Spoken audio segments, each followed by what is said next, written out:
intentar hacer una definición, ¿no?, de lo que sería una dependencia, que es la que hace la Organización Mundial de la Salud. A ver si puede ser, si le doy aquí. Salta. Vamos aquí. No salta. Todavía podemos rizar más el rizo. ¿Qué es una adicción? Yo lo voy a leer porque está el pulso para añadir texto que sale, no sé por qué, ¿no? ¿Y estoy compartiendo pantalla con los que están en casa? No. Está compartiendo pantalla. Ah, sí. Bueno, pues aquí veis que lo que dice, lo leo de todas maneras para que podáis identificarlo. La adicción o dependencia a sustancias de abuso es una enfermedad cerebral del sistema nervioso central, concretamente, que provoca la búsqueda y el uso compulsivo de la droga, a pesar de las consecuencias adversas que ésta provoca. A mí lo que me gustaría es que, ya que estamos así todos juntos en este espacio, ¿verdad?, que vosotros vayáis identificando esto que estamos viendo en vuestra propia experiencia, porque vosotros sabéis muchas cosas. La idea es que entre todos podamos constituir un marco en el que identificar esto que nos pasa. Este es el plan, ¿de acuerdo? Porque básicamente esto está hecho para vosotros. Entonces, mirar si efectivamente esto es algo que ocurre. He traído también los criterios diagnósticos, también que cuando se tiene que diagnosticar si hay un trastorno por consumo de sustancias, se revisan una serie de criterios. Los criterios que veis en la pantalla, ¿verdad?, hace falta cumplir al menos 2 de ellos para hacer ese diagnóstico. Yo normalmente lo que utilizo es, bueno, lo que es clarísimo es que el trastorno por dependencia, lo que hay es un síntoma de pérdida de control clarísimo. Y cuando evaluamos, yo evalúo básicamente, a pesar de que hay más criterios, evalúo 3, ¿no? Esa pérdida de control una vez iniciado el consumo. Es decir, que cuando yo inicio el consumo, no estoy siempre más tiempo y bebo más cantidad de la que yo he decidido. Esto claramente está hablando de una pérdida de control sobre el consumo de la sustancia, ¿verdad? Esto es un indicador clarísimo de dependencia. Otro tercer criterio que también utilizo de forma rápida es ver que si el consumo de esa sustancia te está trayendo consecuencias negativas. Y entonces es curioso, ¿verdad?, que un ser humano que es libre pueda seguir emitiendo una conducta que sistemáticamente le da problemas. Esto también lo reconocéis todos, ¿verdad?, que a pesar de los efectos negativos del consumo, se mantiene el consumo de esa sustancia. Luego, este es otro criterio también fundamental para diagnosticar dependencia o adicción, como queráis llamarlo, ¿de acuerdo? Y un segundo criterio es la incapacidad de dejar de consumir la sustancia. Es decir, puedo controlarlo en ciertas circunstancias, pero una y otra vez vuelvo a consumir la sustancia a pesar de que me planteo en muchas ocasiones dejar de hacerlo. Supongo que esto también lo podéis identificar en vuestra propia experiencia, ¿verdad? Esto es importante porque identificar lo que nos pasa es el primer paso para hacer frente a aquello que nos pasa, ¿verdad? Bien. Aquí hay otros criterios, ¿verdad? Pero básicamente son esos. Pues tolerancia, que es la necesidad el organismo en su inteligencia profunda lo que trata es de adaptarse a las circunstancias del medio, ¿verdad? Entonces se va adaptando. Tengo esta cantidad de neurotransmisores o estas sustancias que están produciendo cambios en el funcionamiento del cerebro, pues lo que hace el cerebro es adaptarse para amortiguar la presencia de esto. Es genial porque es inteligente. Pero a veces esta inteligencia, pues, tiene otros efectos. Y uno de ellos es la tolerancia, y es decir, que necesito más cantidad de sustancia para conseguir el mismo efecto. Otra de las características, otro de los criterios es la aparición del síndrome de abstinencia. Luego lo vamos a ver rápidamente mirando cómo funciona el cerebro, porque es muy interesante. Nosotros tenemos un maquinón de miles de millones de conexiones sinápticas. Imaginaros una máquina con esa cantidad de conexiones eléctricas, es brutal, ¿no? Nuestro cerebro. Y lo bonito de él, que lo que me encanta de nuestro cerebro es que además tiene una capacidad extraordinaria, ¿no?, para la vida, para adaptarse a la vida, ¿no? Y eso es hermoso. Entonces ahí es la aparición del síndrome de abstinencia cuando se retira el consumo de sustancias. Pues esto también ocurre. A veces no hay una expresión del síndrome de abstinencia físico, pero sí lo hay psicológico, ¿verdad? Esto también lo habéis experimentado, ¿no? Esto que te lleva a la compulsión de seguir ingiriendo la sustancia. Vale. Lo que hemos dicho antes, en la pérdida de control, el tercer criterio, que la sustancia es tomada con frecuencia en cantidades mayores o durante un periodo más largo de lo que inicialmente se pretendía. Efectivamente, también lo reconocemos, ¿verdad? Existe un deseo persistente o esfuerzos infructuosos de controlar o interrumpir el consumo de la sustancia. seguramente cada una de las personas que tienen un problema de dependencia han intentado en múltiples ocasiones dejar de consumir y no lo han conseguido. Esto también es otro indicador, otro criterio, no es algo personal que ocurre, ¿verdad? Es que el hecho de consumir sustancias hace que las personas perdamos ese control sobre las sustancias. Sobre todo, lo que me gustaría sacar de todo esto es la desculpabilización, ¿verdad? Saber que las cosas ocurren y nosotros no podemos cambiar lo que ocurre ni cómo ocurre, pero sí podemos cambiar cómo nos sentimos cuando eso ocurre y cómo actuamos cuando eso ocurre, entendiendo, ¿no?, qué es lo que nos ha ocurrido. Espero que esto, al final de aquí, podamos salir con una cierta claridad sobre todo esto, ¿verdad? Vale. Otro de los criterios es que se emplea mucho tiempo en la obtención, en el consumo y en la recuperación de los efectos del consumo. Llega un momento que casi se convierte en la actividad principal en la vida, ¿verdad? Porque claro, hay que, ¿no?, la sustancia en su poder adictivo al final nos coloca en esta constante búsqueda, consumo y recuperación. Vale. La reducción, por supuesto, claro, sexto criterio, la reducción de muchas actividades sociales, laborales o recreativas debido al consumo de la sustancia. Esto también lo identificáis, ¿verdad? Al final se convierte en el centro de la vida, que es lo que hace que esto sea tremendamente desadaptativo, porque no solamente se están produciendo cambios estructurales en mi biología, sino que además socialmente están interfiriendo, porque llega un momento que esto prevalece por el resto de las actividades o prevalece más tiempo que el resto de las actividades.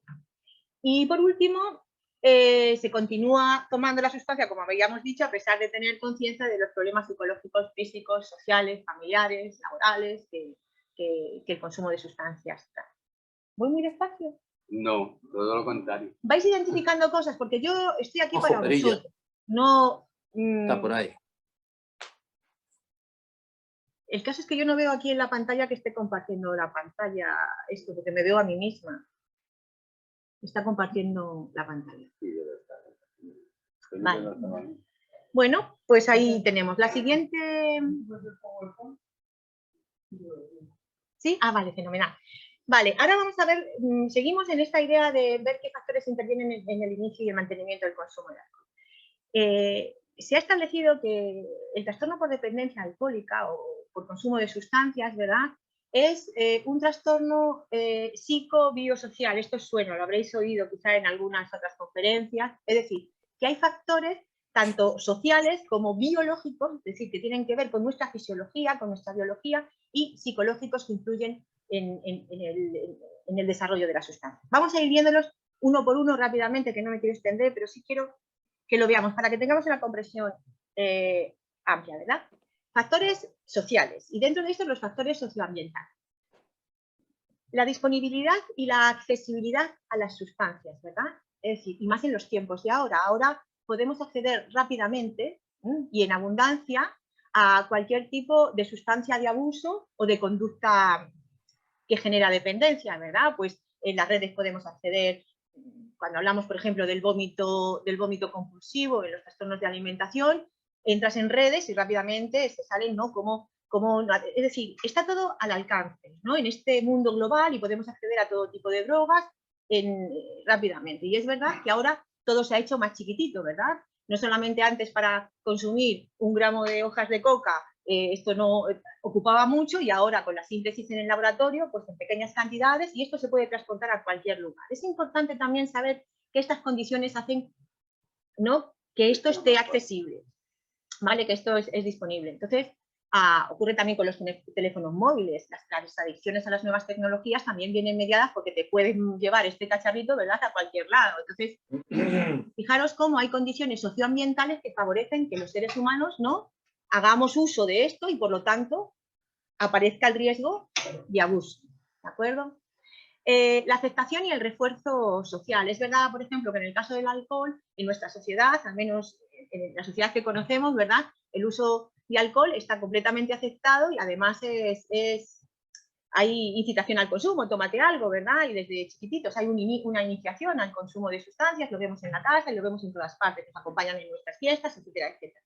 Esto también es otro de los factores sociales que inciden en el inicio del consumo de sustancias y también en el mantenimiento. He puesto aquí pérdida de sentido simbólico, porque con el alcohol, que se llamaban sustancias espirituosas, ¿no? Y con otras sustancias que también producen estados de conciencia ampliado, ¿verdad? Se utilizaban en un inicio en rituales, tenían un carácter simbólico, ¿verdad? Y cuando se utilizaban en rituales, esto tenía un encuadre, tenía un contexto en el que estas sustancias se podían consumir y estaban reguladas socialmente, estaban reguladas por el modo en que se hacían esos rituales. Cuando esto sale así al mercado, a la posibilidad y al alcance de cualquiera, se pierde ese sentido simbólico y se convierte en una droga de abuso.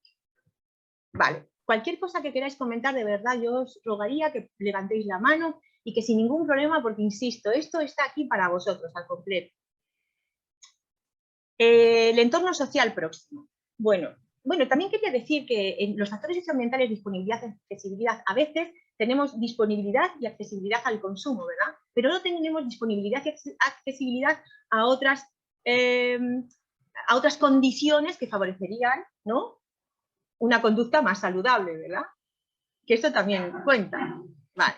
En el entorno social próximo, ahí hablo del entorno familiar, ¿verdad?, que es la presencia y ausencia de modelos adecuados de consumo.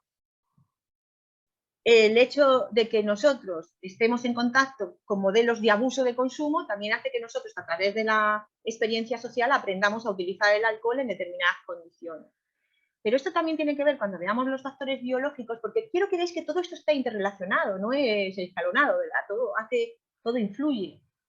Entonces, también tiene que ver con que nosotros heredamos a través de la epigenética, ¿verdad?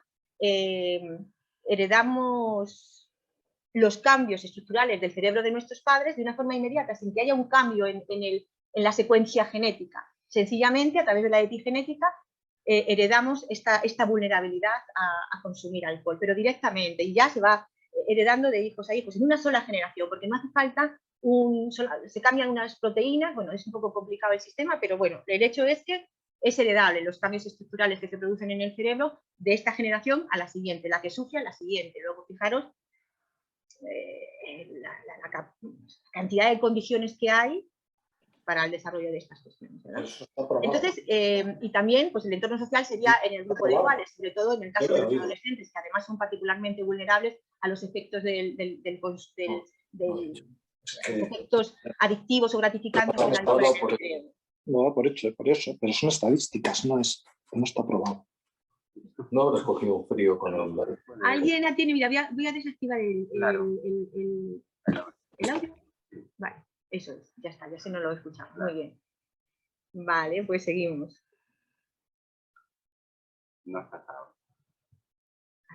Vale.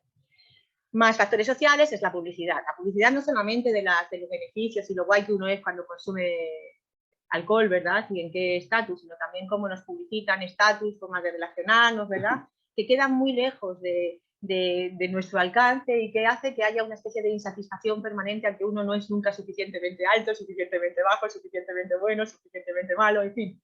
En esta herida humana, ¿verdad? De no estar completitos, ¿verdad? De no alcanzar nunca los planes, ¿no?, de la sociedad, siempre estamos lejos, ¿no?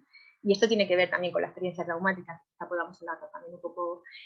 Y otro de los factores sociales es las cuestiones de ocio y tiempo libre orientados al consumo de cualquier cosa, ¿verdad? Pero también de sustancias psicoactivas, de sustancias que producen adicción y dependencia. Y luego, pues eso, que los recursos del entorno disponibles, que es lo que más hay en nuestro país, ¿verdad? Vale. Hipotecas, ¿no? Entonces, pues bueno, y pues irte a la sierra te supone, ¿no?, ver cómo lo haces, en fin, es clarísimamente que todo parece que está orientado a que nosotros consumamos alcohol, ¿no? Menos mal que no todo el mundo desarrolla una dependencia, pero estamos viendo, ¿no?, la cantidad de factores. Bueno, pues hemos visto solamente los primeros, que son los factores sociales. Ahora vamos a ver a los factores psicológicos, ¿verdad? Que es como nosotros ya, antes de consumir alcohol, ya tenemos expectativas y tenemos actitudes y creencias sobre lo que significa el alcohol, ¿verdad? Pero muchísimo antes nos estamos socializando, tenemos ya hemos desarrollado estas actitudes y normalmente pues tenemos la creencia pues que el alcohol es libre, ¿no?, que te permite disfrutar, que está relacionado con la diversión, con el divertimento. Entonces esto nos está preparando para bueno, pues consumir alcohol. Si está todo hecho y todo dicho, pues fenómeno, adelante, ¿verdad? También hay otras cuestiones como las habilidades de afrontamiento. Esto tiene que ver con las habilidades sociales, nuestras habilidades para relacionarnos con nosotros, para resolver problemas, ¿verdad? Para manejarnos en el mundo en el que vivimos. ¿Qué ocurre? Que esto se convierte en un factor de vulnerabilidad cuando nosotros pues, ¿no? estamos en situación de ansiedad social, ¿no? Cuando tenemos ciertas dificultades. El alcohol, que es un depresor, y otras sustancias son estimulantes, pero bueno, el alcohol, vamos a centrarnos en ella para no extendernos mucho. El alcohol es un inhibidor, un depresor del sistema nervioso central. Luego esto nos calma, ¿verdad? Cuando estamos en situaciones que disparan nuestra alerta, ¿no? nuestro sistema de alerta, tomamos alcohol y ¡boom! Parece que esto mágicamente lo reduce, ¿verdad? Claro, pues es uno de los factores. Si yo tengo dificultades para relacionarme, para solucionar problemas, para autorregularme, ¿verdad? Pues el alcohol se me presenta como una herramienta mágica, engañosa y terriblemente defraudante, pero se me presenta a primera instancia como una manera en la que yo puedo sobrevivir a esto que me está pasando. Y quiero incidir en esto porque vamos de alguna manera a honrar todo aquello que nos pasa, ¿verdad? Ya está bien de tanta crítica y tanto juicio. Es verdad que de salir del alcohol hay que salir cuanto antes, para nuestro bien y para el bien de toda la humanidad, ¿verdad? Pero no hagamos más sangre, la sangre que ya traemos, ¿verdad? En una sociedad traumatizada y traumatizante en la que vivimos, ¿verdad? Entonces, hay una serie de condiciones que predisponen lo que nos pasa. Entonces, el alcohol se presenta a veces como la mejor manera que tenemos para sobrevivir a ciertas circunstancias. Ahí solitos que estamos, ¿no? La verdad.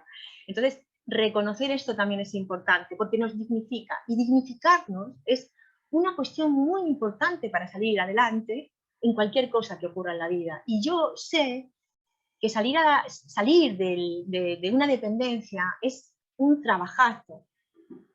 ¿De acuerdo? Entonces necesitamos la dignidad, necesitamos el conocimiento, necesitamos el amor suficiente para emprender este trabajo. Por eso, para mí, es muy importante que esto lo tengamos claro.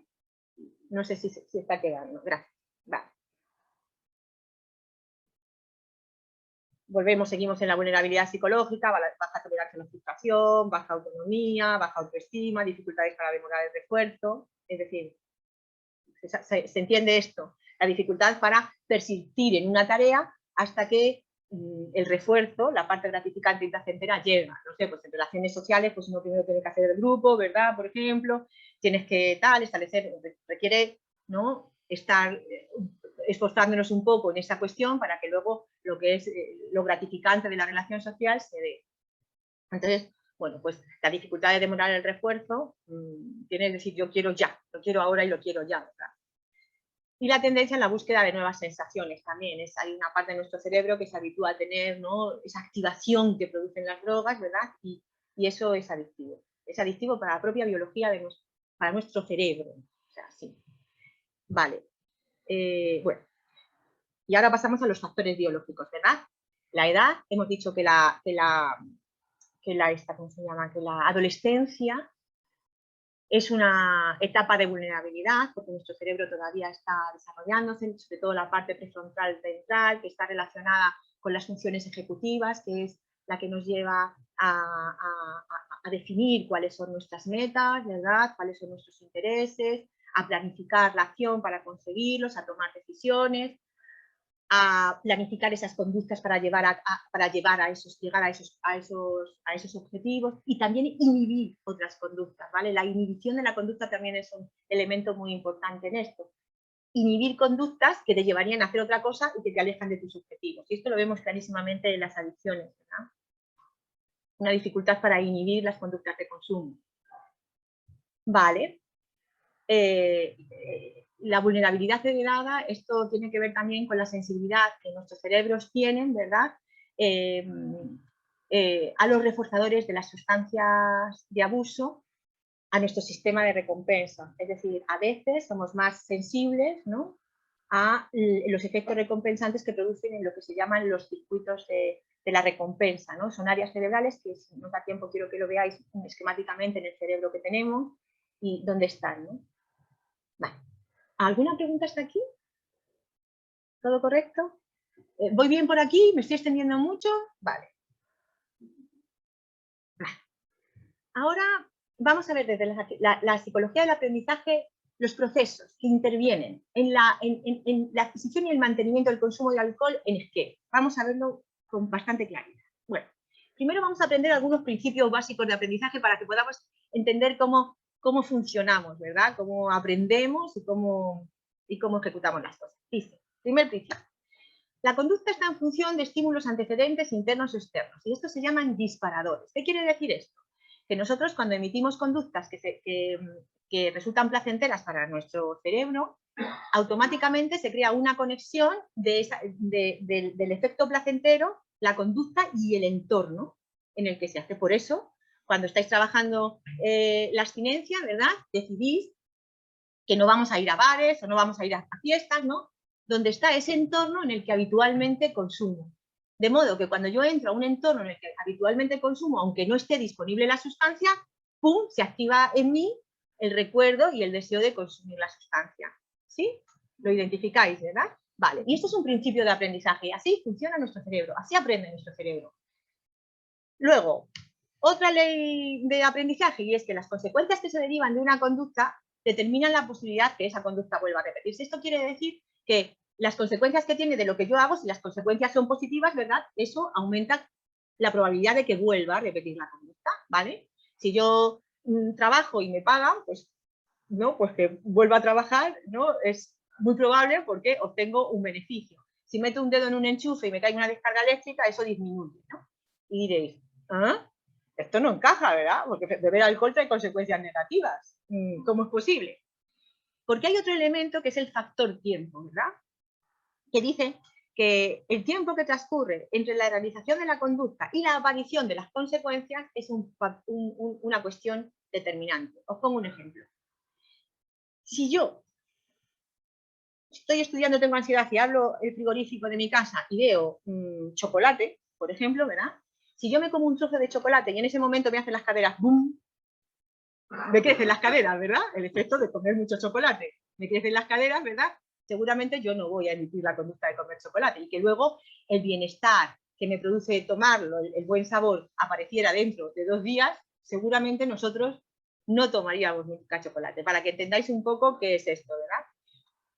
Y ahora lo vamos a ver con una conducta de consumo, ¿de acuerdo? Estos 3 elementos, ¿qué es lo que determinan? Entonces, en una conducta de consumo, los antecedentes, que serían los disparadores, ¿verdad? Por ejemplo, una situación social, una reunión, estar en bares, estar en casa aburrido. En el caso de las mujeres no es tanto quizá los bares, pero sí estar en casa ansiosa, sola, a la hora de la comida, que es cuando yo me quiero estimular para llegar a los niños y todo esto, ¿verdad?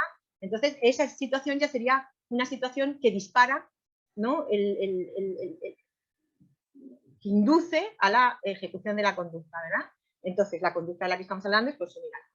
Las consecuencias inmediatas son la desinhibición, el mejor funcionamiento en principio, ¿verdad?, de nuestra conducta. Eso es lo inmediato, lo que sentimos inmediatamente. ¿Qué es lo que sentimos después?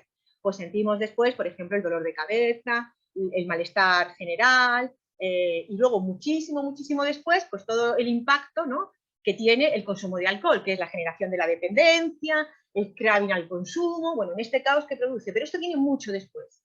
Nuestra conducta está modulada más por los efectos inmediatos, obviamente. Luego esto también hay que tenerlo en cuenta. El tiempo es un factor importante, porque si todo ese desastre ocurriera al principio, esto no persistiría, entre otras cosas porque tenemos un cerebro que está diseñado para mantenernos vivos, ¿verdad? Y para reforzar aquello que en principio es gratificante. Lo vamos a ver también esto.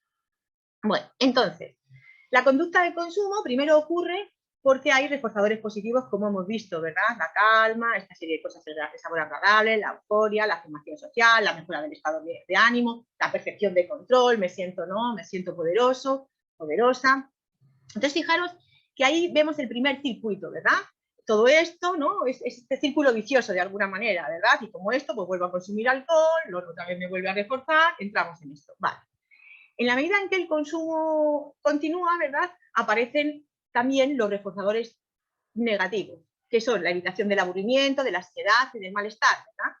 Entonces, ya tenemos 2 círculos que están reforzando la conducta de consumo, ¿vale? Esos 2 círculos hacen que esa conducta aumente. Cuando aumentamos la conducta de consumo aparece el fenómeno que hemos visto antes, ¿verdad? Que es el de la tolerancia, que químicamente, orgánicamente necesitamos más cantidad, en ese proceso adaptativo de nuestra biología, necesitamos más cantidad de alcohol para conseguir los mismos efectos. Fijaros que estamos ya colocando todas las herramientas para que esto se convierta en algo que nos sobrepasa como ocurre, ¿verdad? Vale. Y bueno, es que esta flechita la he puesto ahí, pues eso, efectivamente. La tolerancia también, otro fenómeno más, ya tenemos 3 flechitas que están ahondando en esta necesidad de consumir. Vale, llega un momento que cuando el consumo es repetido, ¿verdad? Los reforzadores positivos desaparecen. Vemos que llega un momento que es que esto ya no nos sirve para mucho, pero ahí seguimos, ¿verdad? O nos dura muy poquito tiempo, ¿no? Dura 2 horas, 3 horas, pero luego pues, el chaparrón viene después, es un tsunami, como que la cosa no compensa, ¿verdad? Y entonces, en la conducta de consumo está más, ¿cómo diría así? Más sustentada en los reforzadores negativos, es en la evitación del malestar, de lo que llamamos el síndrome de abstinencia, ¿verdad? Entonces, queda reforzada por estas 2 cuestiones, por la tolerancia y por la evitación del síndrome de abstinencia. Vale, cuando el consumo se hace patológico, ¿de acuerdo? ¿Qué ocurre en los seres humanos cuando consumen? Pues hay un aumento de la ansiedad y de la depresión, de la culpa, un autoconcepto bajito, pérdida de control, ¿no? Deterioro de la comunicación y de las relaciones, deterioro, en fin, pues ahí ya estamos en lo que ya conocemos, ¿verdad? En el impacto del consumo. La tolerancia sigue reforzando el consumo patológico y también esos reforzadores negativos, que es la evitación del síndrome de abstinencia, como vemos aquí, ¿no? Evitación del síndrome de abstinencia. Y al final, todo se queda en esta cuestión, ¿verdad? La tolerancia, ya no hay más tolerancia porque ya estamos ahí enganchados y estamos en ese proceso de malestar emocional, ¿verdad? Pérdida de control, y que cuando lo quiero dejar hay un craving, que es la necesidad de consumir, ¿verdad? Porque no puedo estar, ¿no? En condiciones si no bebo, y si bebo pues tampoco, porque ya hemos dicho que lleva a consumir más. Entonces aparece pues este estado, ¿no? De sufrimiento en el que entramos los seres humanos cuando pues estas cosas nos pasan, ¿verdad? No sé si está claro. Perfecto. ¿Os ha servido de algo para entender un poco más, entendernos a nosotros mismos y a la humanidad que somos? A mí sobre todo me ha hecho entender muy bien el autocastigo que nos infligimos nosotros, que no es justo que nos lo infligamos, ¿no? Muchas veces nos sentimos culpables por habernos convertido en adictos al alcohol y por las conductas que hemos realizado, ¿no? Bajo los efectos. Y claro, yo me acabo de dar cuenta que es que todo se ha juntado, todo se ha confabulado para que yo al final terminara llegando allí, ¿no? Entonces me ha quitado un peso. Así te lo digo. Fijaros, no nos cuentan y no sabemos, pero me gustaría que formara parte de la reflexión, ¿verdad? Que las cosas ocurren porque se dan las causas y las condiciones, ¿verdad? Nosotros somos parte de la naturaleza y el agua hierve, ¿por qué? Porque es buena, porque es mala, porque lo hace bien, porque lo hace mal. No, porque se dan las causas y las condiciones, ¿verdad? Si hay unas condiciones de presión y de temperatura, ¡pum!, el agua hierve. Y si hay otras condiciones diferentes de presión y de temperatura, el agua, ¡pum!, se solidifica, ¿verdad? Nosotros, lo que nos ocurre a nosotros también depende de causas y condiciones. Y esto es muy importante tenerlo en cuenta porque ahí tenemos una clave, es decir, si nosotros cambiamos las causas y las condiciones en las que ocurren las cosas pueden cambiar. Y esta es la gran esperanza de la humanidad, ¿verdad? Después de 7000 años de patriarcado, ¿verdad? En la que los seres humanos sufren de múltiples maneras, ¿verdad? En adicciones y no adicciones, y adicciones múltiples que las personas tienen, en ese deseo de poder regularse con algo, porque no somos vistos y estamos en estas condiciones, ¿verdad? Esto es la esperanza de que cambiando las condiciones podamos cambiar este estado de sufrimiento, ¿no? En el que hay en el mundo, que hay en nosotros y que bueno, se va alimentando. Entonces, de nuevo, la desculpabilización es importante porque tenemos que dignificarnos y hacemos lo mejor que podemos en las condiciones que estamos, ¿verdad? Así, no hay más. Y ahora que tenemos las condiciones para cambiar eso, adelante, las vamos a cambiar. Estamos cambiando, ¿verdad? Esta es la cuestión. Es importante tener esto. Yo insisto mucho porque me parece que la culpa no es una buena cosa. Es un enemigo, además, la culpa. La culpa muchas veces nos hace tirar la toalla. El sentimiento de sentirnos tan culpables de lo que hemos hecho nos desmoraliza tanto que llegamos a tirar la toalla. Yo tengo que decir, por esto, la culpa para mí ha sido una emoción con la que he lidiado, ¿verdad? Que he tenido que aprender, he tenido que trabajar en ella, he tenido que ver cómo ha surgido en mí. O sea, porque vivimos en una sociedad culpabilizadora, ¿verdad? Que ahí con 2 años te sales de la raya y, como te decía ellos, ¿no? Te ponen un mal en rojo que te hace que ya te cuestiones, ¿no? ¿Qué pasa? Y es verdad que en los primeros años de la vida, que nosotros somos egocentristas, que llaman, ¿verdad? Que parece que el mundo gira en torno a nosotros, cuando lo que está pasando, ¿verdad? No lo podemos, porque cuando somos chiquititos somos seres dependientes. Lo que está pasando nosotros no lo podemos controlar, pero preferimos, ¿no? Por una cuestión de supervivencia, automático. Este es el cerebro que funciona así, no es que lo decidamos nosotros, pero nos hacemos responsables de eso, porque si yo lo pongo en mis manos, es más fácil que eso cambie que si pienso que los cuidadores y la sociedad en la que vivo es absolutamente incompetente para hacer seres humanos en felicidad y bienestar, ¿verdad? Porque esta sociedad en la que vivimos, no lo hago para echar la culpa a la sociedad y ya está, y no, es para saber que hay condiciones que tenemos que cambiar, tanto causas internas como condiciones externas. Por eso hay ciertas pautas que en las asociaciones se dan, ¿verdad? Para cambiar ciertas condiciones. Pues también nos comprometemos con tener buenas relaciones, con cuidar nuestro cuerpo, con cuidar las relaciones, cuidar nuestro entorno, evitar ciertos lugares donde van a aparecer, aparecer ciertos estímulos que nos puedan poner en riesgo. Todo eso es cambiar las condiciones, ¿verdad? Para salir adelante, que es de lo que se trata, para conquistar el bienestar, que es nuestro derecho legítimo de nacimiento. Sí. Una pregunta. ¿Y este momento? Sí, es el momento.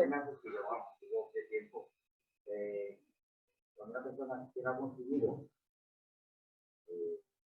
sea esta adicción, ¿no? Viendo otros factores, de ser los activadores, tal. Cuando una persona está en abstinencia y vuelve a la adicción, es similar, es decir, vuelve otra vez el tiempo, ¿sabes? Sí, es una manera de, o ya hay algo aprendido que no es lo mismo, algo sobre lo aprendido, pero incluye todo, activador interno, externo, o ya esto no debería, cuando ya lleva un tiempo así. Fijaros, el cuerpo recuerda, porque es fundamental para nuestra supervivencia que recordemos todo. Aquella seta que se comió nuestro antepasado Cromañón, que le puso en peligro la vida. Nuestra biología, en su extraordinario instinto de supervivencia, recuerda absolutamente todo, ¿verdad? Entonces, cuando nosotros llevamos un tiempo sin consumir, y ahora os explico en la pandemia, por ejemplo, cómo esta cuestión de nuestro cerebro ha impactado, ¿verdad? Cuando nosotros llevamos un tiempo sin consumir, estas memorias están ahí. Las memorias no se borran, las memorias están, ¿verdad? Entonces, cuando volvemos a consumir alcohol, toda esa memoria bioquímica se pone en acción y volvemos en muy poco tiempo a emitir la misma conducta. Yo supongo que tenéis compañeros que han recaído, ¿verdad? A lo mejor después, yo sí que he visto gente que después de muchos años en abstinencia, pues ha vuelto a consumir, ¿verdad? Y en poco tiempo, no digo el primer consumo, que parece como hago el primer consumo y no pasa nada, ¿verdad? Pues será que no pasa nada, pero en poco tiempo, en pocos meses, han entrado de nuevo en el calvario que es consumir alcohol, porque otra vez las memorias se activan. Esto ha pasado, por ejemplo, con el COVID, ¿verdad? El COVID ha sido algo impactante en los seres humanos a nivel mundial. Y esta situación disruptiva ha impactado en las memorias, en nuestras memorias, y ha abierto traumas que ya estaban un poco dormidos de nuestra experiencia pasada o de nuestra experiencia transgeneracional, ¿verdad? Por eso ahora hay las personas están, ¿no? Hay ansiedad, depresión y un montón de cosas porque se han activado estas memorias. Cuando hay algo que nuevamente impacta en este contenedor de la memoria, surgen de nuevo. Yo no sé si te he contestado. Vale. Sí, sí. Tengo una duda. Estábamos hablando antes del sentimiento de culpa. De ese sentimiento de culpa de un adicto y el de una adicta son diferentes. Bueno, como emoción no es diferente, pero sí que es verdad que lo que activa la culpa en las mujeres, primero hay más cantidad de cosas que activan la culpa a las mujeres, porque en nuestra condición de género, el género que se nos ha asignado de mujeres con todo lo que eso conlleva, ¿verdad? requiere labores de cuidado, que no es lo mismo, ¿no? Irte a beber y dejar a tus hijos solos que irte a beber y que al día siguiente te quedes en la cama y no vayas a trabajar, ¿verdad? Esto genera una responsabilidad y una culpa mayor en las mujeres, por una cuestión de género, ¿vale? A nosotras se nos exige mucho más en cuanto a la forma de comportarnos, a cómo hacemos las cosas, tenemos mucha responsabilidad en muchos ámbitos, ¿verdad? Se nos coloca como el centro del sostén de la vida, que eso puede ser muy bonito para sentirnos muy importantes, pero esto también nos pone un peso extraordinario, ¿verdad? Y cuando encima desarrollamos una adicción porque no hay quien pueda con esto, pues entonces todas las piedras encima nuestra. Supongo que es un sentimiento común y lo he visto en las mujeres que desarrollan una dependencia, ¿verdad? Entonces, pero podríamos andar mucho más en esto del género, la cuestión de la adicción en género, ¿verdad? Porque luego una mujer que no tiene control sobre su conducta, ¿verdad? Ya sabemos, las que hemos salido de vez en cuando a la calle, ¿verdad? Si no tienes control sobre dónde estás y cómo estás, pues eres realmente una víctima de esta sociedad patriarcal, ¿verdad? Entonces, bueno, pues, total, ¿no? Como eres una ligera de casco, pues te victimizan más, luego se incide mucho más en la necesidad de poder salir de todo esto y entrar. Ahí hay un círculo muy complicado para las mujeres que desarrollan, por el contexto de género, ¿no? por la definición de género que ha caído sobre las mujeres. No sé si ha contestado tu pregunta. ¿Sí?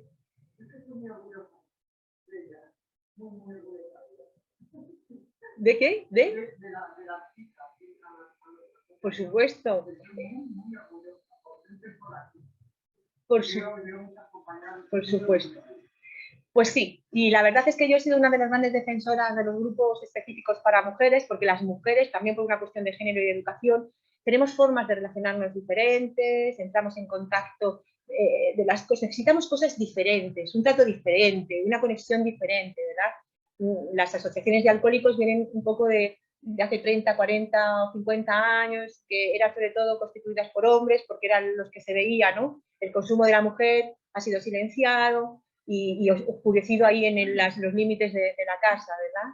En los hombres se ha visto más, con lo cual los recursos asistenciales se han hecho a su medida, lógicamente, pero ha relegado, como en muchas otras cosas, el 50% de la población, que somos las mujeres, ¿verdad? Entonces, es necesario establecer esos espacios diferentes en los que las mujeres nos sintamos cómodas comunicando, que el estilo que nosotras utilizamos para entrar en contacto con nosotras mismas y con las otras se pueda respetar en ese espacio, ¿verdad? Entonces, es muy importante. Es muy importante, como si estuviéramos hablando de los hombres en su espacio, ¿verdad? Ellos, los hombres también necesitan, dado que hay esta diferencia de género, ojalá que esto no sea en adelante o que se pudiera transformar y que todos formáramos, ¿no? Cuidáramos la vida del mismo modo, tuviéramos las mismas responsabilidades reales, ¿verdad? Vale, es que esto lo decían, ¿no? Si es feo ver a un hombre bebido, a una mujer bebida, lo peor, ¿verdad? Pues fíjate, entonces claro, más culpa, más responsabilidad, más entrar en el fondo oscuro. Tenemos que cuidarnos mucho los unos a los otros, la verdad. Contestada también, si hay algo que yo no contesto, me lo decís, por favor. Había una mano por ahí. Ah, Santiago. Es posible que, digamos que el cerebro tiene como un bebé, pero es el tipo de supervivencia. Es posible que lo que no digo es que la acción por un momento se tira directamente como no puede de alguna forma controlarla, directamente me quiere sorprender. Sí, a mí me pasó que yo en un grupo en el que ya estaba transformando por la elección, transformando de alto, que ya la única opción que veo es la de claro. Entonces, incluso con tanta eficacia, yo ahora mismo no sería capaz de hacerlo, yo debería publicar en ese momento, tanta eficacia, para hacerlo lo más fácil. Claro, me quedo sorprendido que el cerebro en última instancia lo que no quiere es, digamos, poder la vida, pero la sustancia es tanta sustancia, tanto determinamiento del cerebro, que ya no tiene esa focalidad para hacerlo. Sí, hay muchas cosas que aparecen como paradójicas. Esto que tú estás comentando es una paradoja, ¿verdad? Si la base está en la supervivencia, ¿cómo es posible que el hecho de consumir nos lleve a querer quitarnos la vida, ¿no? Fijaros. poco para entenderlo. Aquí tenemos un cerebrito muy esquemático, porque para qué nos vamos a complicar la vida, ¿verdad? Muy esquemático. Esto que veis en color para responderte a tu pregunta, si te parece bien, vamos a ver esta imagen, ¿verdad? Esto es lo que se llama los centros, el circuito de recompensa, ¿verdad? Que está en el cerebro y está no en el córtex, sino en la zona media. El cerebro tiene una parte que es el córtex, estamos cerebrados, ¿verdad? El córtex, la zona media, que es subcortical, que es donde está la amígdala, donde están los ganglios basales, ¿vale?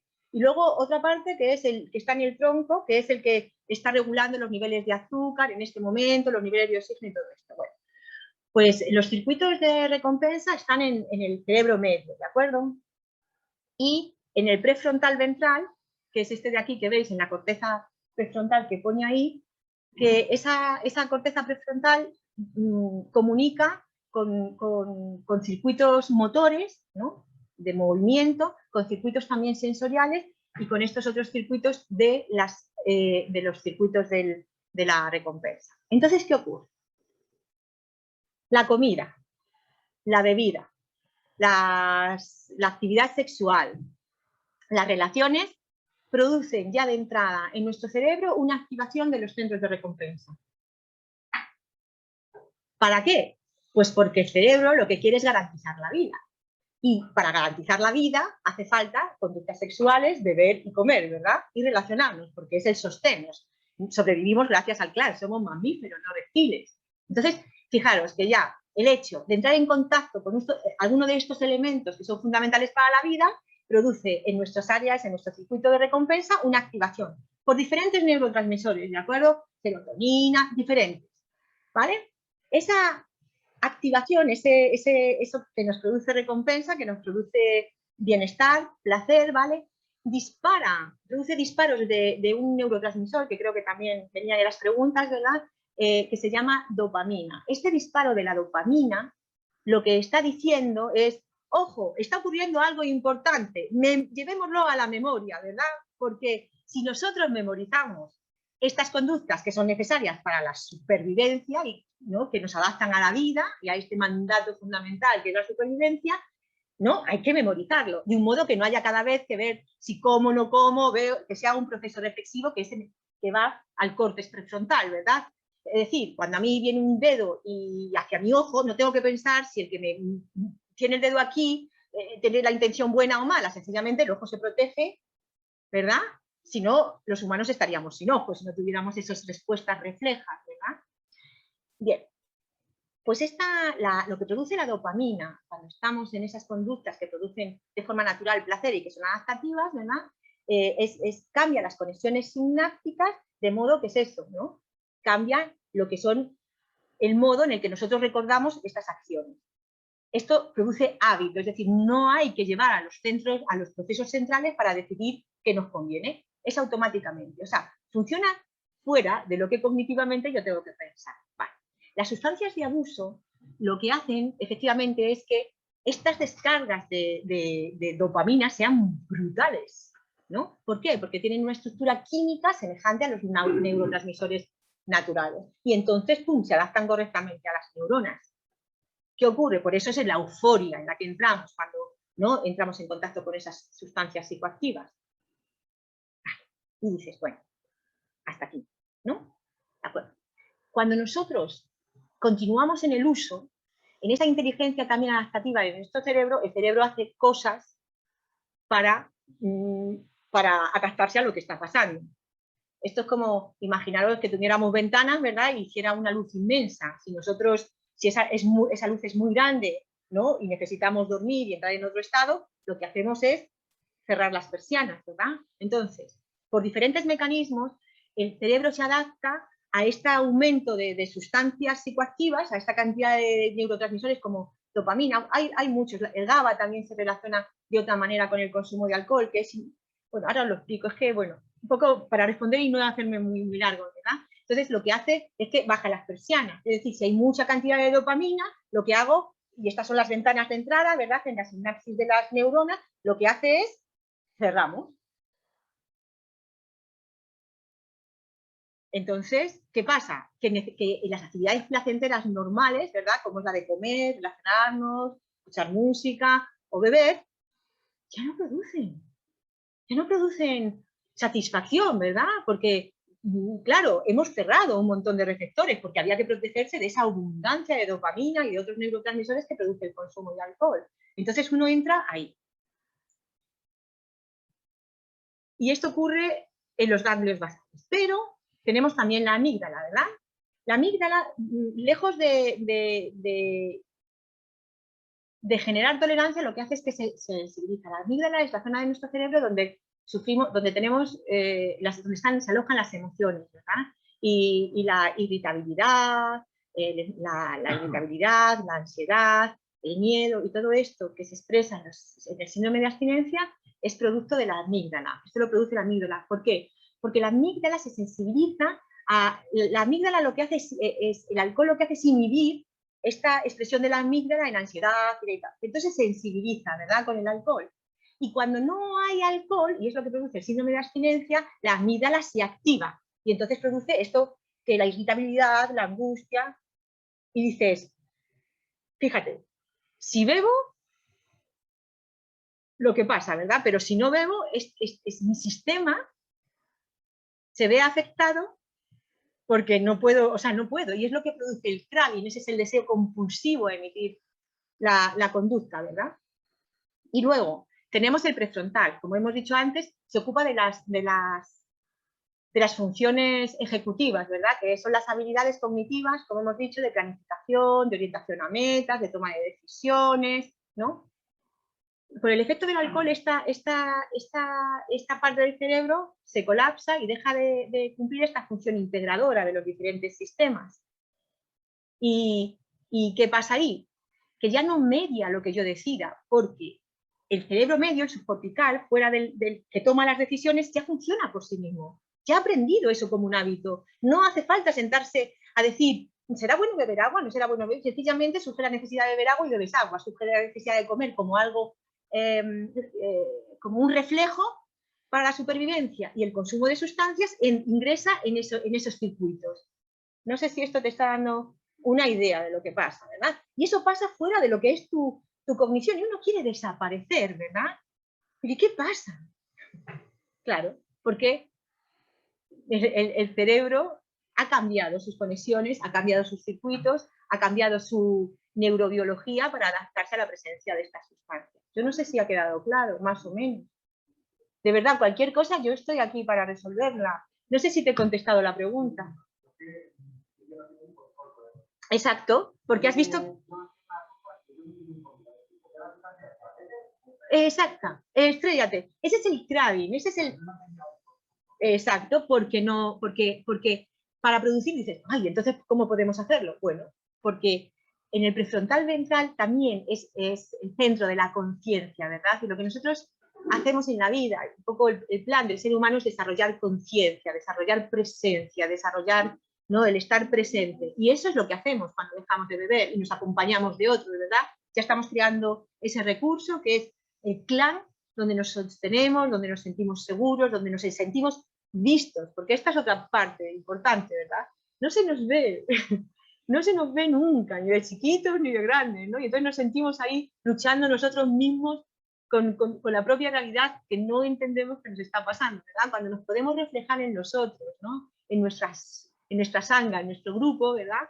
Podemos ir reconociendo cosas y podemos ir poniendo orden, es decir, estamos desarrollando conciencia y estamos creando las condiciones para evitar que esta secuencia terrible y repetitiva en la que se entra, ¿verdad? Porque no está en el corte. Puedes decirte mil veces, oye, no, Eva, mira lo que has hecho. ¿Qué pasa? ¿Que las personas adictas son tontas? No. Sencillamente, el prefrontal, la parte que controla, que planifica, todas las capacidades cognitivas se congelan, se apagan y solamente se encienden las partes subcorticales, que son las que están a la base de la existencia de la vida, de la protección de la vida. ¿Veis un poco? ¿Y qué hacemos nosotros cuando estamos trabajando en grupos, verdad? Ahí estamos activando el córtex, el prefrontal, diciendo, estamos activos con nuestra cognición, ¿verdad? Y es este activo. Oye, ¿qué hago cuando tengo cuando tengo deseos de consumir? Recuerda, por ejemplo, asocia el deseo a las consecuencias. Estamos en ese acto, en esa intención, activando, cuando se activa una zona del cerebro, que es el subcortical, ¿verdad? Activando el prefrontal. Y hay una ley, Porges, que se descubrió esta cosa extraordinaria, que cuando dos sistemas se encienden juntos, ¿verdad? ¡Pum!, se conectan. Y estamos creando nuevas conexiones, ¿verdad? Y estamos creando neuroplasticidad. Y es verdad que desarrollar una dependencia es algo terrible, pero también saber que es una ventana de neuroplasticidad, es una ventana de oportunidad, es una ventana de cambio, de conciencia, de crear nuevas redes. También. Sí. Ay, perdón. Aunque yo tengo una voz potente. Sí. Sí. Qué bien que esté usted aquí. Qué bien que esté aquí. Ajá, claro que sí.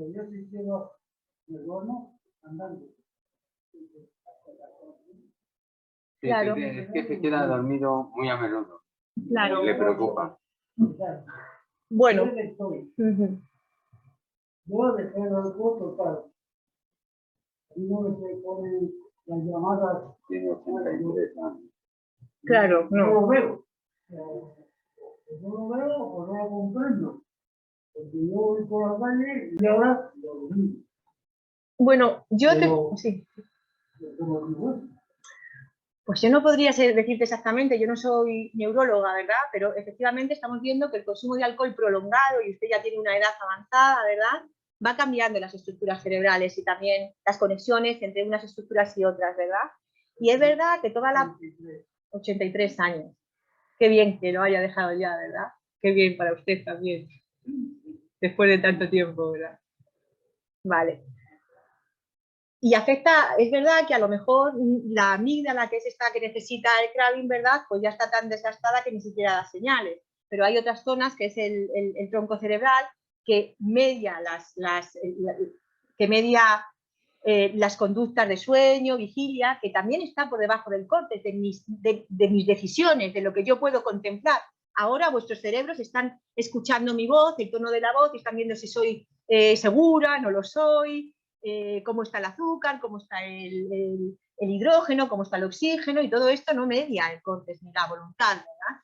Y esto es lo que pasa. Entonces, seguramente se han producido cambios estructurales que hacen que se conecten el sistema se desconecte el sistema de vigilia y entres en el sueño. Y probablemente tenga que ver con esas afectaciones que produce el alcohol. Pero sí que sabemos que nuestro cerebro, esto antes se pensaba que no, es plástico, ¿verdad? Que en la medida en que lo estimulamos, ¿no?, que lo cuidamos, que lo tratamos bien, que quitamos de medio las sustancias que le intoxican, como el alcohol, ¿verdad? Y que además lo ejercitamos, porque hacemos conciencia, porque escuchamos, porque vemos, porque pensamos, porque planificamos, ¿verdad? Porque nos relacionamos con otros. El alcohol nos aísla, ¿verdad? Y eso también nos hace, ¿no?, ir perdiendo capacidades. Entonces, en la medida en que ejercitamos esto, todo el sistema se recupera. Quiere decir que el mecanismo concreto yo lo desconozco. Y entonces ahí sí que podría ser comentárselo al médico, ¿verdad?, y decirle que le pasa esto. Y los sueños tampoco están bajo el control de la conciencia, ¿verdad? Los sueños son recuerdos que surgen, ¿no?, de memorias mezcladas, ¿verdad?, que se activan en el hipocampo y producen esta intervención en los sueños. Pero el mecanismo exacto no lo sé, pero seguramente tiene que ver con el consumo de alcohol, seguro. Entonces, dejar de consumir tiene otros efectos, ¿verdad? Porque y uno de los efectos puede ser que se active esta desactivación de la vigilia en su cerebro, como efecto de... Esto le pasa desde que ha dejado de consumir, o le pasaba antes. ¿No qué?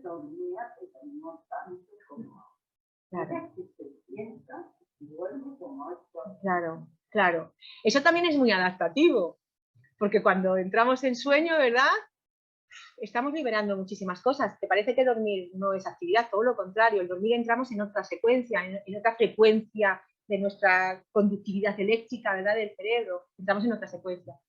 Y probablemente sea también una cuestión adaptativa, ¿verdad? Me duermo, ¿no?, y ahí. Y eso pues es protector, ¿verdad? Es bueno. Tenemos un cerebro capaz de de las mejores cosas, de verdad, cuando le damos la oportunidad. Es bellísimo, tenemos que... Es la belleza del ser humano, ¿verdad? Gracias por la pregunta. Yo quería preguntar, en el caso que nos generamos situaciones de placeres bajo consumir. ¿En este caso, perdona? En este caso, consumir, sí. generar situaciones de placer, como bueno, aunque la sea droga o en un sitio, que generar aquí placer. Con el tema de la serotonina, sí. ¿cómo actúa nuestro cuerpo? Por ejemplo, igual a lo mejor yo con hace tiempo tuve que empezar a tomar entonces empezamos a mezclar los antidepresivos específicos con el alcohol.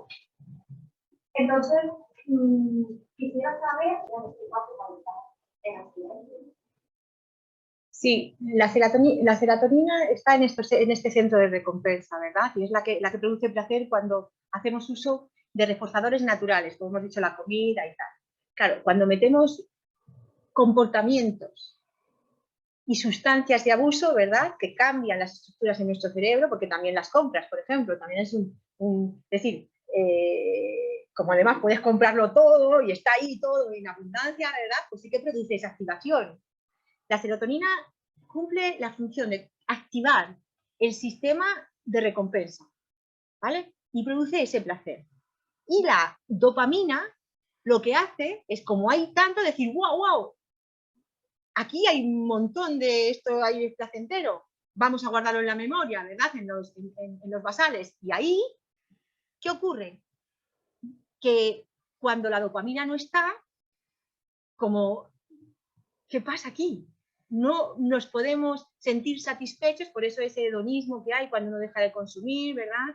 Ese hedonismo que tú vas buscando cubrir con la medicación, porque ya no se da. Y es que para conseguir, espera que te voy a enseñar esto, para que a lo mejor ayuda. Mira, ahí tenemos el cerebro, un cerebro saludable, y ahí estamos está activado las zonas estas de los circuitos de recompensa, fíjate que están iluminadas, hay mucha actividad, ¿verdad?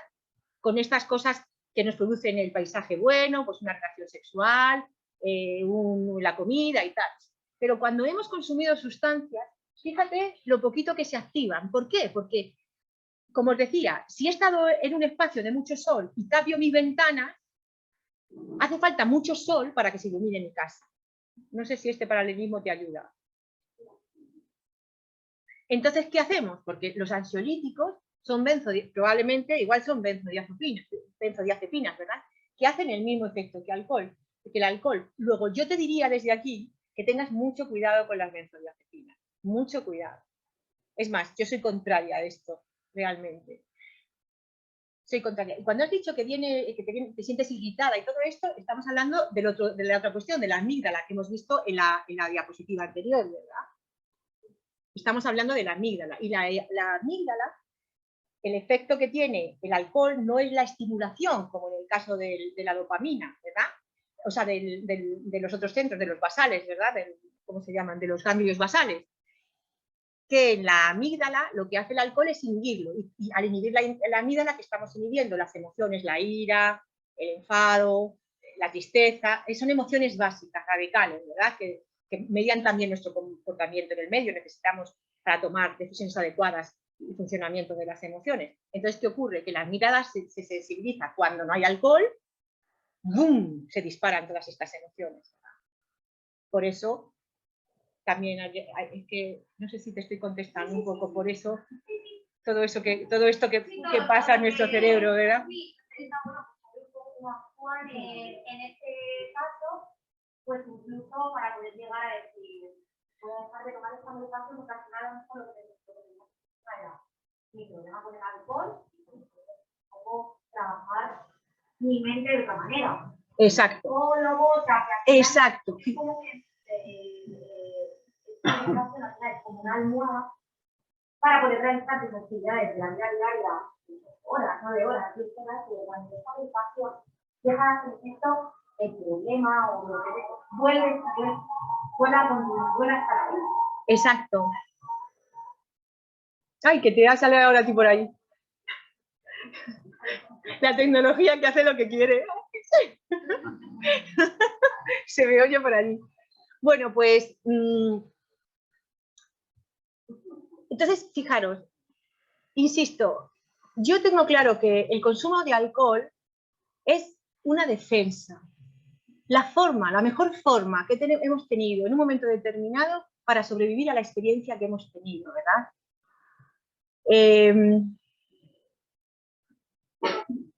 Nuestro cerebro es sensible a las condiciones que hay en el medio externo, ¿verdad? Y el medio externo muchas veces no es idóneo, porque incluso, aunque tengamos padres que nos quieren mucho, también nuestros padres están traumatizados, no nos ven con claridad como somos, ¿verdad? Sino nos ven a través de nuestros miedos, o vemos a nuestros hijos, ¿no? Por ponerme como madre, a través de nuestros miedos, de nuestras inquietudes, de nuestra fragilidad, ¿verdad? Y no les vemos. Los niños, pues hay un montón de situaciones traumáticas que sufrimos. Y esto hace que nuestro cerebro también cambie y se active nuestro sistema de defensa.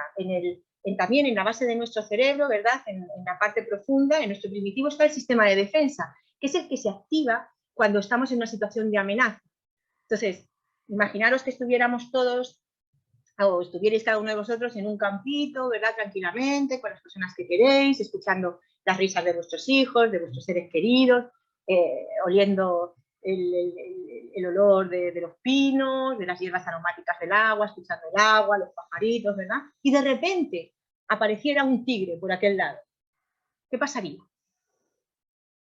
¡Bum! Se activaría nuestro sistema de defensa y todo eso, ¿qué pasaría con los pajaritos y las risas? ¿Dónde desaparecen, verdad? Están, pero desaparecen para nuestro sistema. Entonces, desde chiquitos, nuestros sistemas de defensa, nuestro sistema de alerta, la amígdala muy, muy sensibilizada al peligro, nuestros oídos afinados al rugido, no a la música ni al canto de los pajaritos, ¿verdad? Y así estamos desde muy temprano. Esto también influye por las experiencias que hayamos tenido, unos más, otros menos, pero trauma tenemos todos, ¿no? Ahí es nuestro sistema en alerta, ¿no? Entonces no puede relajarse para disfrutar de la vida, ¿verdad? Sino ahí, ¿no? Para ver por dónde sale el tigre una y otra vez. Si vuelvo otra vez a ese escenario, mi sistema, que recuerda lo importante, vuelve otra vez a estar alerta. Con lo cual, el cerebro tiene básicamente dos posiciones, ¿verdad? Uno, modo acción para la vida y otro, modo acción para la defensa. Modo acción para la vida está la creatividad, el aprendizaje, la sexualidad, el arte, ¿verdad? Y modo acción para la defensa está la lucha, la huida o me congelo, que esto es lo que nos suele pasar, ¿verdad? Y a veces para poder, ¿no?, hacer algo con esto que nos está pasando, pues el alcohol y otras sustancias surgen como la solución. La solución que hemos visto que acaba derivando en un auténtico problema. Yo no sé si he dado una pincelada muy global, entiendo que no. Es posible, yo tengo bebiendo desde joven, ya tengo 56 años. Es posible recuperar mi cerebro hasta niveles más o menos aceptables para, sí.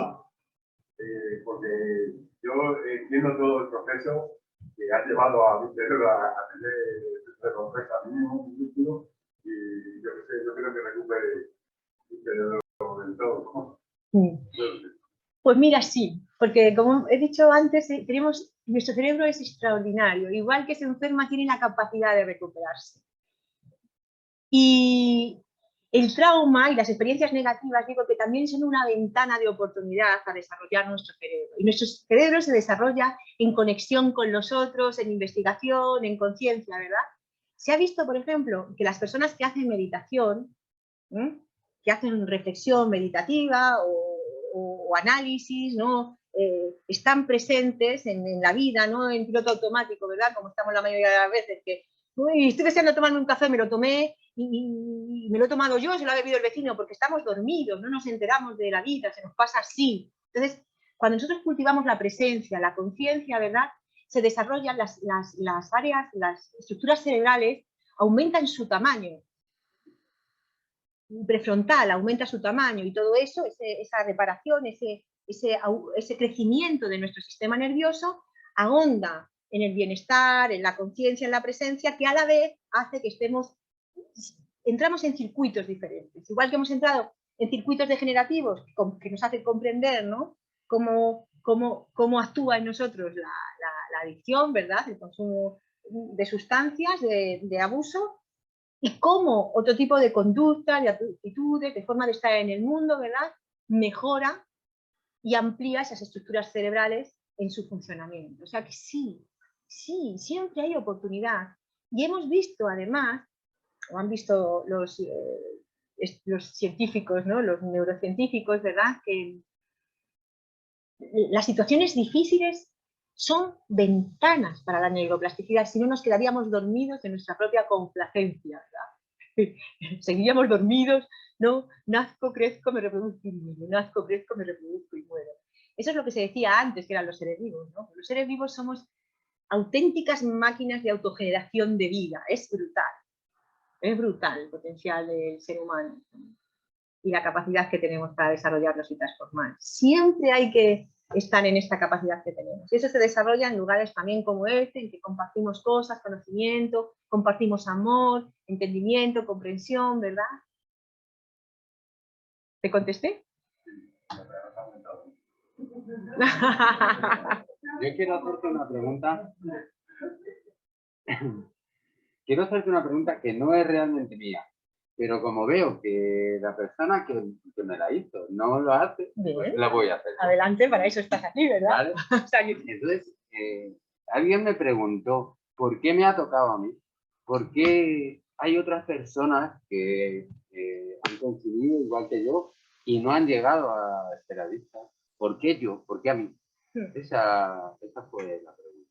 Vale, pues un poco está englobado en toda esta explicación que hemos visto, ¿verdad? Es verdad que hay personas que son más sensibles, entre otras cosas porque su prefrontal, pues diferentes situaciones difíciles que han vivido en la vida, ¿verdad? Y porque a veces uno vive situaciones difíciles y no entra en contacto con la solución inmediata, ¿verdad? Entonces ahí es difícil que generes adicción. Igual que te sientes mal y no te tomas ansiolíticos, ¿verdad? O benzodiazepinas. Es difícil que hagas esta conexión con las benzodiazepinas y acabes abusando de ellas o necesitándolas, ¿verdad? Primero es esa condición de a lo que accedes cuando estás en estado de necesidad, cuando tu cerebro y tu organismo entran en un estado de necesidad. Y la experiencia directa, ¿no?, las condiciones de experiencia que se dan en el cerebro, o sea, que se da en los seres humanos, alteran la disposición genética o como diría, la expresión de nuestros genes, la expresión conductual de nuestros genes. A ver, ¿cómo explico esto? Nuestro cerebro es plástico, como hemos visto, no lo tenemos todo perdido ni nada de esto, ¿verdad? Y entonces, si afecta, sobre todo en la parte del prefrontal ventral, que es ese sistema cognitivo, ¿verdad?, de las funciones ejecutivas, crece muy lentamente y hasta los 20 y tantos años no termina de desarrollarse y es muy sensible a todo lo que pasa. Por eso decimos que en la edad de la infancia y de la adolescencia lo que se vive es fundamental.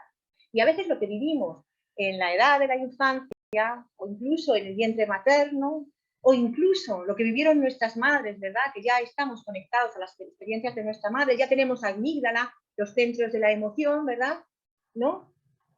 La amígdala ya está en el cerebro de los fetitos, ¿verdad? E incluso en nuestros genes, no solamente heredamos el color de ojos de nuestras abuelas, sino también lo que es toda la cantidad de información experiencial que ella vivió. También lo que llamaban en las cadenas de ADN material basura en un principio, lo que se ha visto es que contiene material de información experiencial.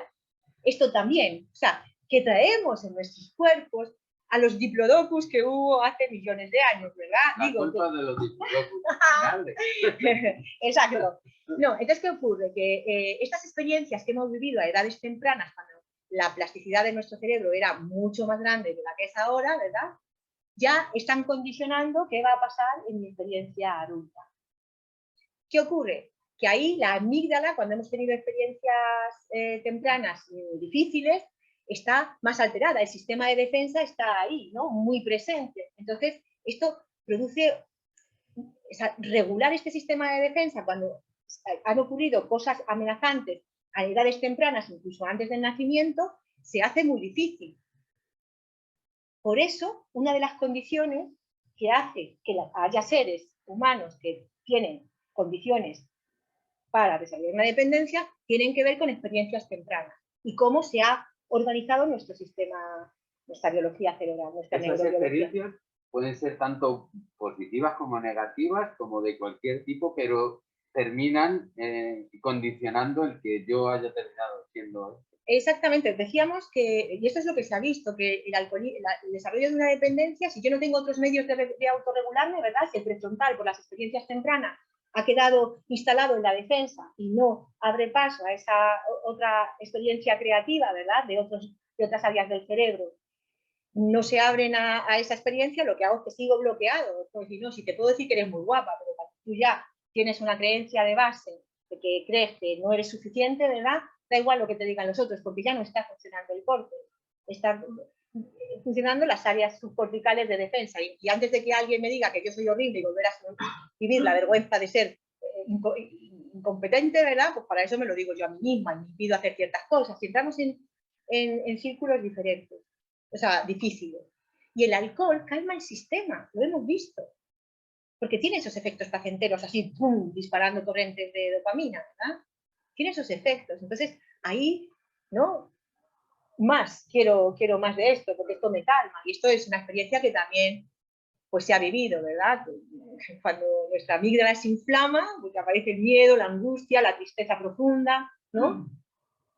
¿Qué hacemos con esto? Buscamos una escapatoria. Exactamente, necesitamos. Y si no tenemos al lado cerebros desarrollados que ya tienen un prefrontal que nos ayuden a regularnos, ¿verdad? Con los que nos sintamos en calma, porque además nuestros cerebros se conectan. Aunque parezca que estamos separados, no es verdad. Nuestros cerebros se escuchan unos a otros. Por eso los psicoterapeutas tenemos que regular también nuestro cerebro para ser un recurso con nuestro cuerpo también al cerebro de la persona que tenemos delante, ¿no? Para que se sienta sostenido, para que se sienta en calma. De hecho, me parece importante estar en este contexto y que os sentáis en calma, porque es la forma que tenemos de poder aprender, crear contextos de calma, de seguridad, en la que nuestro sistema de defensa se relaje y pueda surgir la parte creativa, ¿no? La parte relacionada con las funciones de la vida, ¿verdad? Que es la conexión con los otros. Las experiencias tempranas, también traumatizantes y amenazantes, hacen que desarrollemos en nuestra defensa una relación difícil con el vínculo con los otros. Nosotros, nuestra biología necesita de los otros para regularse, para estar en calma. Pero cuando hemos sufrido con otros, y hemos sufrido en el cole bullying, de mi papá que vino no sé cómo, también la defensa surge en ese contexto en el que hemos sufrido. Es decir, y entonces entramos en esta desregulación que produce el deseo de acercarnos a los otros para regularnos, pero también la protección de separarnos de los otros con los que hemos sufrido. No sé si esto se puede ver, ¿no? Y ahí aparece la desregulación, ¿verdad? Y insisto, las drogas de abuso, en las que se encuentran esas drogas que nos regulan los médicos, que bueno, ahí no tiene por qué haber abuso si estamos regulados por unas indicaciones, una prescripción de cómo consumir estas sustancias, pero también se puede convertir en una droga de abuso en esa necesidad de regularnos, ¿verdad? No sé si explico las cosas, porque creo que pues, meto mucha información. Mira, ahora te digo. Para la persona que me hizo esta pregunta, o sea, yo me pongo en su piel y se la ha respondido perfectamente, sobre todo cuando hablabas de las circunstancias amenazantes anteriores y tal. Entonces, yo no sé si aquella persona quiere volver a pedirte más explicaciones, a mí me ha quedado claro. Vale. ¿No? Mira, Gemma quiere hablar. Sí. Sí, es que Gemma era la que preguntó. Ah, Gemma, aquella pregunta. Vale, entonces tenemos al fondo, ella, Sí. no sé cómo te llamas, Camila, Ana y... Ah, perdona. Sí, pero vamos por partes porque yo creo que ella ha levantado antes. Ah, bueno, por Gemma, por alusiones. Gemma es quien hizo aquella pregunta.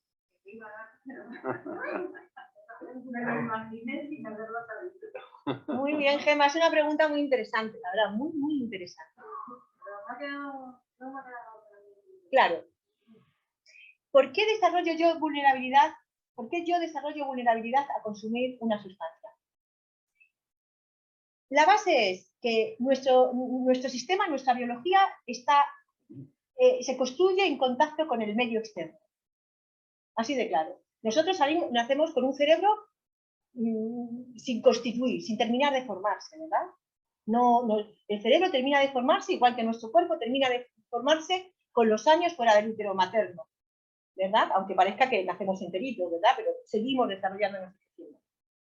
Entonces, ese crecimiento está en función de lo que ocurre en nuestro espacio externo. Cuando nosotros tenemos experiencias placenteras, ¿verdad?, en las que estamos sostenidos, nuestro cerebro está regulado y va creciendo tranquilamente y vamos disfrutando de la vida y las cosas se encajan, ¿verdad? Tenemos un sistema de relación que se encuentra a gusto con los otros y este sistema de relación nos vincula más a los otros y los otros se convierten en nuestros reforzadores, ¿verdad? Y todo fluye. Pero cuando en unas experiencias tempranas, incluso prenatales, ¿verdad?, son amenazantes para nuestro sistema y a veces la amenaza para un niño puede ser un papá que está enfadado dando golpes en la mesa. Frente a esta experiencia que es impactante para un chiquitín, ¿verdad?, ¿qué ocurre? Que el sistema de defensa, que para eso está, para defendernos de los predadores y poder salir corriendo si vemos alguien que nos come, ¿verdad?, salir corriendo o defendernos si podemos con ello. Pero cuando estamos ante peligros inescapables, es decir, cuando somos niños y nuestro papá da golpes a nuestra mamá encima de la mesa, ¿verdad?, es un peligro inescapable. Entonces, lo que hago es que me desconecto, que es el tercer sistema de defensa de nuestro organismo. No sé si sabéis, ¿no?, que me hago el muerto, ¿verdad? Y así, primero, si me muerde, como estoy desconectado, no siento el dolor. Y a lo mejor tengo una oportunidad de salvarme, que como se cree que estoy muerto, me quedo aquí y en esa después me puedo escapar, ¿vale? Es automático. Esto es lo que pasa cuando estamos en situaciones amenazantes. Y cuando ese sistema se ha puesto en alerta y no ha habido una regulación del sistema en el que yo cojo y digo, ¿qué ha pasado? Cuéntame, cariño, ¿qué te ha asustado? Y tal. Y repetimos la historia para que el cerebro de alguna manera dijera esto, porque cuando estamos en defensa es la amígdala la que se inflama, la que está en el centro. El córtex es el que piensa, es el que decide, ¿verdad? Pero cuando la amígdala se inflama, es como si hubiera un atasco en el segundo piso. ¿Por qué no llega el agua? Porque hay un atasco en el segundo piso y no llega el tercero. Exactamente lo mismo ocurre cuando se inflama la amígdala en nuestro sistema de defensa, ¿verdad? Entonces, no hay procesamiento y no importa cualquier cosa que se recuerde a esa experiencia, va a saltar de nuevo esa defensa que está ahí. Y como no tengo mecanismo de defensa, bebo alcohol. Como no me puedo autorregular, porque uno sobrevive y sobrevivimos de múltiples maneras, ¿verdad? Y por eso no nos podemos concentrar a veces en el cole y por eso no sé qué, pero en nuestro esfuerzo por sobrevivir hacemos un esfuerzo inmenso. Pero en esta acumulación, en la que yo no encuentro regulación, tampoco con los otros, porque si yo me encuentro, a pesar de las experiencias, con otros que me acogen, con otros que me entienden, con otros que me acompañan, ¿verdad? Y que no siguen produciendo o sea, me acompañan para poder desactivar esta respuesta de defensa, ¿verdad? Si no encuentro eso, lo encuentro poco, o incluso el simple hecho de estar con otros ya activa esta defensa, porque yo me he traumatizado estando en presencia de otros, ¿verdad? Si no encuentro esto, mi cerebro va a estar, este sistema de defensa va a estar constantemente activado. Y en eso me tropiezo con el alcohol. Y digo, oye, pues mira, parece que esto me ayuda un poco, ¿no? Parece que... Recuerdo que mi madre, cuando se murió mi padre, pues ya mayor, tomó un licor de estos con mi hermana. Y mi madre dijo, ¡ay, voy a tirar esto, porque realmente me he sentido también tomando lo que mejor lo voy a tirar. Ella descubrió esto, bueno, pues porque está en el contexto, ¿verdad? Pero claro, hay algo que nos alivia y es una defensa al final, de qué bien, ¿no? Algo que me tranquiliza, que me calma, que me regula, ¿verdad? Ese es el efecto inicial de lo que ocurre cuando tomamos alcohol. Cuando dejamos de tomarlo, pues tenemos que, ¿no?, tener un espacio en el que podamos regularnos y podamos pasar todo este proceso hasta que la neurobiología vuelve a funcionar de otra manera, el sistema de defensa se apacigua, empezamos a generar esta neuroplasticidad que hace que vivamos de otra manera diferente, que entendamos las cosas de un modo diferente. Yo no he desarrollado nunca una dependencia al alcohol. Bueno, fumo tabaco, que he desarrollado una dependencia al tabaco, ¿verdad? Ya no fumo.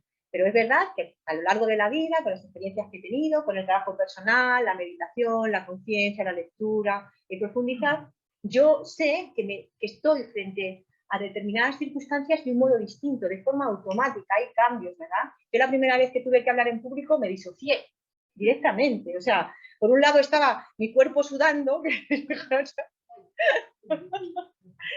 no sé, que no sé, como que me estuviera viendo desde fuera, o sea, me disocié. ¿Por qué? Porque uno trae la carga, ¿verdad? De ser suficiente, de a ver qué van a pensar de mí. Toda esta historia que portamos, ¿verdad? Que hace que nuestro sistema se ponga en defensa. Y claro, como tenía que estar allí delante de mi diapositivas, pues me disocié, o sea, automáticamente. O sea, la que hablaba, sudando, porque el sistema nervioso autónomo se pone a funcionar, sudas, bueno, pues todos, ya sabemos, todos hemos pasado por experiencias semejantes, ¿verdad? ¿Cómo nos ponemos? Pues ahí. Ahora, con el paso del tiempo, pues porque he aprendido a estar en el mundo de un modo diferente, a relacionarme conmigo y con los otros de un modo diferente, esto se está calmando, ¿verdad? Se está colocando. No sé si está respondido a lo mejor. Es que hay muchos mecanismos complejos, pero de verdad que consumir el alcohol es una defensa. Por eso hay que honrar la fortaleza que hemos tenido, honrar nuestro dolor y honrar la fortaleza que hemos tenido para llegar aquí en las condiciones que sea, sin rabo, como las lagartijas, sin piernas, pero aquí estamos, ¿verdad? Fenomenal. Y de aquí vamos a seguir, ¿no? Generando condiciones para el bienestar, que es lo que, insisto, es nuestro derecho. Creo que ahora estaba tú, María, ¿no? Hola María, ¿qué tal? Gracias.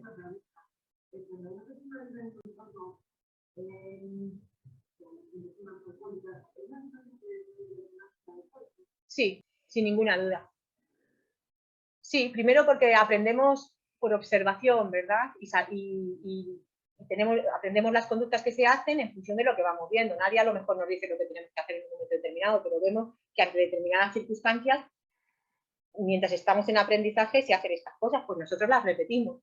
Muchas veces repetimos incluso sin querer, ¿verdad? ¿Cuántas veces en la misma circunstancia decimos lo que dijeron nuestras madres, ¿no? Es decir, ¿quién ha dicho esto? Y hemos sido nosotros, ¿verdad? Lo he dicho yo. Niña, baja la música. Es decir, Dios mío, esto es lo que me odiaba que me dijera mi madre, ¿no? Y yo vuelvo a decir lo mismo, cualquier cosa, ¿verdad? Aprendemos también por observación, ¿no? Se llama aprendizaje vicario. Entonces, es verdad que ante determinadas situaciones, ¿no? Si se consume alcohol ante determinadas situaciones, nosotros estamos aprendiendo a eso, a que se consume alcohol en esas situaciones. Se aprende de esa manera. Y si esto ocurre, esto ya ha ocurrido en nuestros abuelos, por ejemplo, ¿verdad? Que ya bebían, nuestros padres, aunque hayan nacido, si han nacido antes de que el padre desarrollara una dependencia al alcohol, lo habrán aprendido por este aprendizaje vicario. Pero nosotros ya naceremos con esta vulnerabilidad, ¿no? ¿Por qué? Pues porque ya viene de nuestro abuelo. Si esto ya lo hereda mi padre, yo soy vulnerable a ese sistema de funcionamiento cerebral, a esa sensibilidad. Exactamente, a la dopamina. Pero que ni siquiera, fíjate, es tan importante el ambiente, fíjate si es importante el ambiente directo, ¿verdad? Porque parece que la genética, el código genético se escribe a lo largo de los años, ¿verdad? Para que haya una mutación genética hace falta que tal. Pero la epigenética lo que está viendo es que puede haber cambios en la expresión de los genes, y cuando hablamos de la expresión de los genes es en la expresión, en la conducta, en cómo se expresan los condicionantes genéticos de una generación a otra, sin necesidad que haya un cambio del código genético. Es el cambio de determinadas proteínas que hacen que funcionemos de una determinada manera. Hay un condicionamiento genético de una generación a otra, de forma inmediata, y se ha visto en estudios que se han hecho con familias, con personas que han desarrollado una dependencia al alcohol, o por ejemplo también se han hecho de cómo es el funcionamiento o la esperanza de vida de hijos de personas que han vivido en campos de concentración. O sea, es muy inmediato, esa es la siguiente generación. Curioso. Efectivamente, también hay un determinismo ahí en la genética, pero que la conciencia, esto no estamos determinados, esto también quiero que quede claro, ¿no? El conocer cómo funcionan las cosas, ¿no?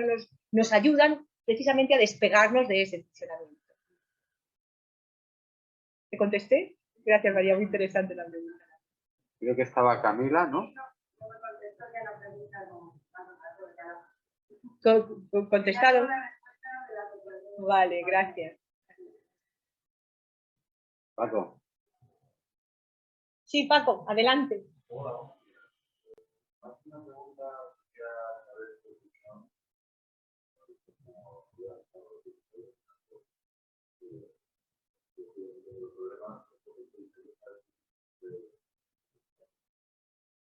Lo que está ocurriendo es que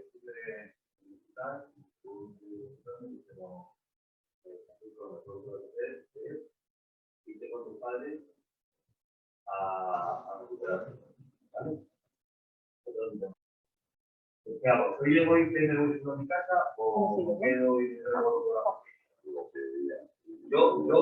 Sí, déjame. Perfecto, Paco. Te agradezco profundamente que hayas hecho que hayas expuesto tu caso aquí y hayas puesto este ejemplo.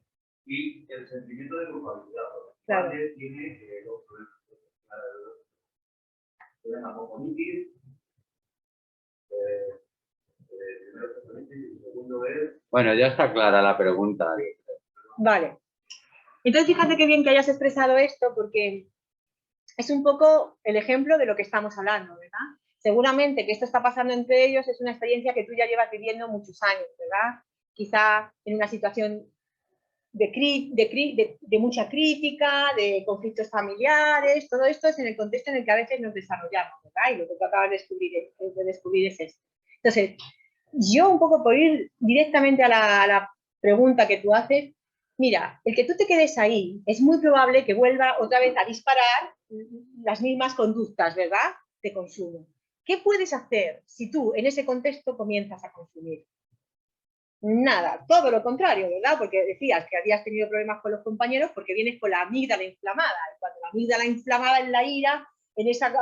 ¿no? Exacto. Entonces, lo que puedes hacer y lo que no te queda más remedio que hacer es, ¿no?, protegerte de esa situación, porque si te quedas ahí probablemente no vas a aportar nada bueno y tú vas a abandonar el camino tan extraordinario y necesario que acabas de abordar, ¿verdad? Entonces tienes que protegerte. Si hay algo que hablamos en las asociaciones es protegerse, buscar aquellos ambientes, aquellos espacios donde yo pueda estar seguro, donde yo pueda estar protegido para poder abordar el trabajo más importante en la vida de aquí para adelante, para después poder conectar con la vida, que es dejar de consumir, ¿verdad? Entonces, esa es la prioridad en tu vida en este momento, porque seguir consumiendo no aporta nada bueno ni para ti, ni para el resto del mundo, Paco.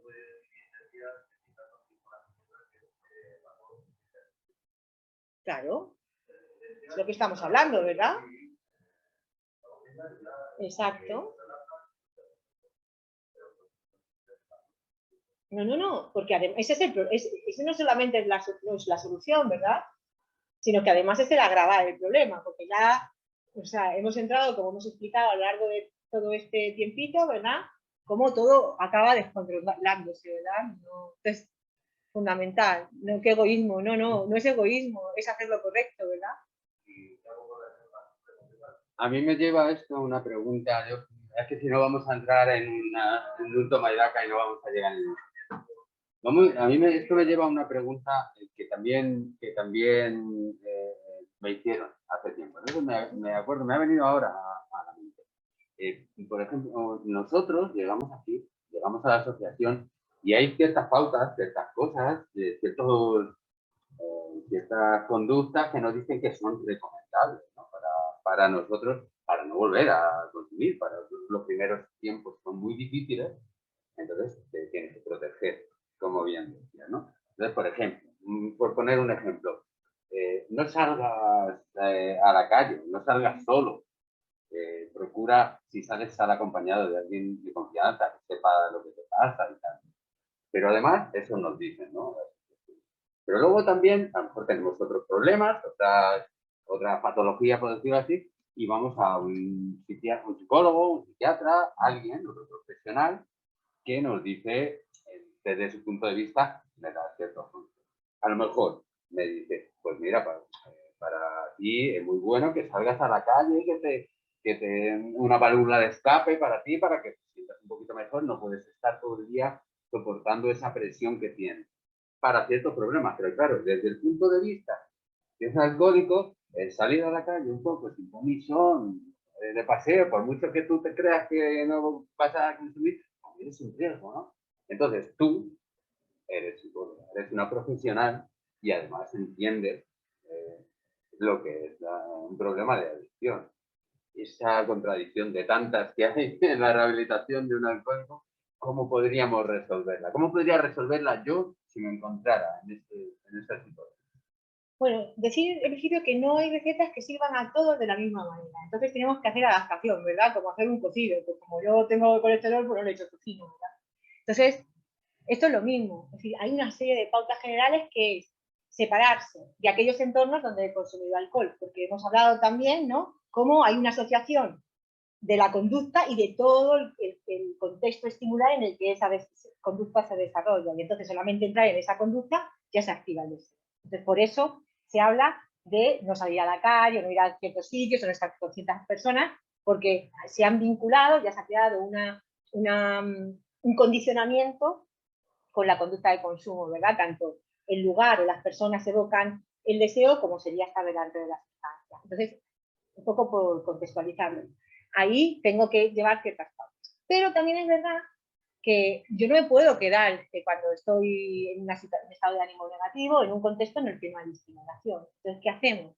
Pues vemos por la forma, por un lado, de protegernos de la exposición a los disparadores del deseo, ¿verdad? Y por otro lado, de enriquecer nuestra experiencia. ¿Y qué hacemos? Pues no nos vamos con los amigos con los que hemos consumido, ¿verdad? Pero sí que podemos salir a pasear con nuestra pareja o con amigas que no consumen y que llevan toda la vida diciendo, oye, no bebas tanto, que ellas van a acompañarnos en espacios en los que estamos seguros, ¿verdad? Protegidos. Y entrar en espacios de seguridad es muy importante para que nuestro sistema se relaje y empecemos a disfrutar de estar seguros y de estar en buenas condiciones en espacios no vinculados al consumo de alcohol, de modo que estamos creando nuevas memorias. No sé, de nuevo sí he contestado, es decir, que no hay que quedarse en casa con las persianas bajadas, porque entonces, como las florecillas, moriríamos, ¿verdad?, de tristeza. Pero es verdad que no puedo ir a determinados ambientes y entonces puedo ir organizando las condiciones para que yo florezca. No entre en espacios peligrosos, pero no me quede en el aislamiento, porque el aislamiento, la soledad y todo esto también activa este sistema de defensa y nos hace vulnerables al estado de ánimo negativo, que es una de las cosas que se tratan de evitar cuando consumimos, ¿verdad? Entonces, buscar espacios seguros. Por eso se habla de crear nuevos hábitos, ¿verdad? Tenemos que crear nuevas condiciones diferentes. Cuando cambiamos las condiciones, cambiamos nosotros, ¿verdad? Porque formamos parte de las condiciones, hay un intercambio, ¿verdad? Y eso hay que estar muy atento, ¿no? Cada uno también tiene sus condiciones particulares, entonces seguir desde los estándares a veces nos puede hacer daño, ¿verdad? Lejos de ayudarnos, hay que ser flexible y ajustar lo que se dice, que hay que cambiar las condiciones, pero, por ejemplo, en el caso de las mujeres, no vayas a bares, muchas veces las mujeres no van a bares para consumir, ese no es el contexto de disparador del consumo de alcohol para las mujeres que han consumido solas en casa, ¿verdad? Para las mujeres, quizá, tal, pues habría que buscar contextos en los que hubiera más manada, ¿verdad? Más grupos, más salir de la casa, más sostenernos en la alegría, en el compartir, ¿verdad? Por eso los grupos de mujeres cumplen esta función en la que yo llamo a mi compañera de terapia cuando esto, que tiene más tal, o cuento, llego al grupo de terapia y cuento no sé qué, y me conecto con la humanidad compartida del grupo de mujeres con el que estoy, ¿verdad? Que me entienden, que entiendo, y que ahí florecemos, en ese espacio seguro, ¿no? En el que nos vemos, somos vistas y vistos, ¿verdad?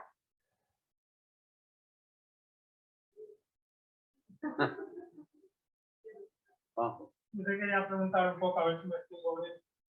Yo llevo 3 años y un mes, ¿vale? Pero me voy hacia atrás a cuando yo empecé aquí, y cuando nosotros dejamos de consumir, tenemos ahí un espacio de tiempo que es un vacío que nos deja el consumo de alcohol, tanto cuando consumíamos como en el estado de embriaguez que estamos, que tenemos que ocupar.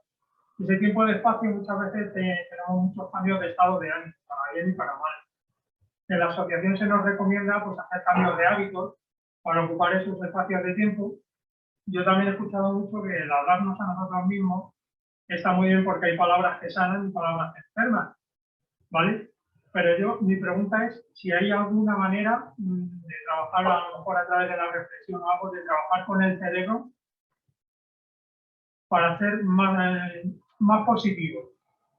¿Me explico? Porque nosotros con los estados de ánimo nuestra autoestima sube o baja.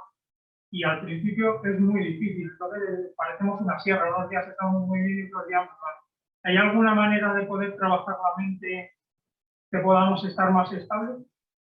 Sí, yo recomiendo la meditación. Creo que meditar es fundamental para nuestro cerebro. O sea, además se ha visto el efecto de la meditación en el cerebro, es extraordinario. Y es decir, podemos a través de la meditación, puede ser guiada a través de visualizaciones, ¿verdad? tiene un impacto en el cerebro, desinflama la amígdala y podemos conseguir esos espacios de calma, ¿verdad? La respiración solamente, el hecho de respirar, respiración diafragmática, ¿verdad? Incluye en la ínsula y eso también disminuye el nivel de activación en el sistema de defensa. Sí, claro que se pueden hacer cosas, estar en espacios seguros, pero íntimamente uno, cuando yo me encuentro pues, saturada, ¿verdad? Yo medito todos los días, por la mañana y por la noche, ¿verdad? Tengo el hábito, estoy cultivando el bienestar también desde ese lugar. Y esto permite que mi sistema esté lo suficientemente en ese estado de acción para la vida como para entrar a la vida. No, si supongamos que esto fuera un termómetro, aquí un 0 y aquí 100. Esto sería el espacio de desactivación, de calma, de tranquilidad.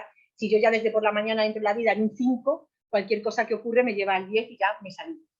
Entonces, ¿no? Cultivar este estado de calma, ¿no? A lo largo del día, desde que me levanto, respiro, me separo, observo, no me fundo con la experiencia que estoy viviendo, sino que puedo observarla, me doy cuenta de las cosas que hablo, ¿no? De cachis a la mar, qué mala suerte tengo, no decir, no, estoy dándome cuenta de lo que estoy diciendo, ¿verdad? Se me ha pinchado la rueda del coche, pero yo no soy la rueda del coche, ¿verdad? Hay soluciones y me hablo con amabilidad. Hay una de las cosas que yo siempre indico es tratarnos con amabilidad. La idea sería la ternura, ¿verdad? Pero vamos a empezar por la amabilidad. Hablarnos amablemente es fundamental.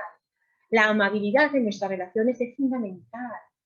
Que las personas cuiden sus palabras para ellos y para otros, porque no solo nos relacionamos con los otros, también con nuestras diferentes partes, con nuestras partes vulnerables, nuestras partes ansiosas, nuestras partes tristes, nuestras partes iracundas, ¿verdad? Hablarlas con amabilidad, cuélgalo, perdona. Gracias. Es muy importante. También estamos creando esas condiciones porque cuando no ponemos estas palabras que has dicho que son importantes, de nuevo volvemos otra vez, es que son idiotas, cambianela, ¿no? Entonces, cultivar todo esto, cultivar la presencia a cada día de saber que esto es lo que pasa ahí, ¿verdad? Pero que yo no soy eso y que puedo relacionarme con lo que pasa de un modo distinto.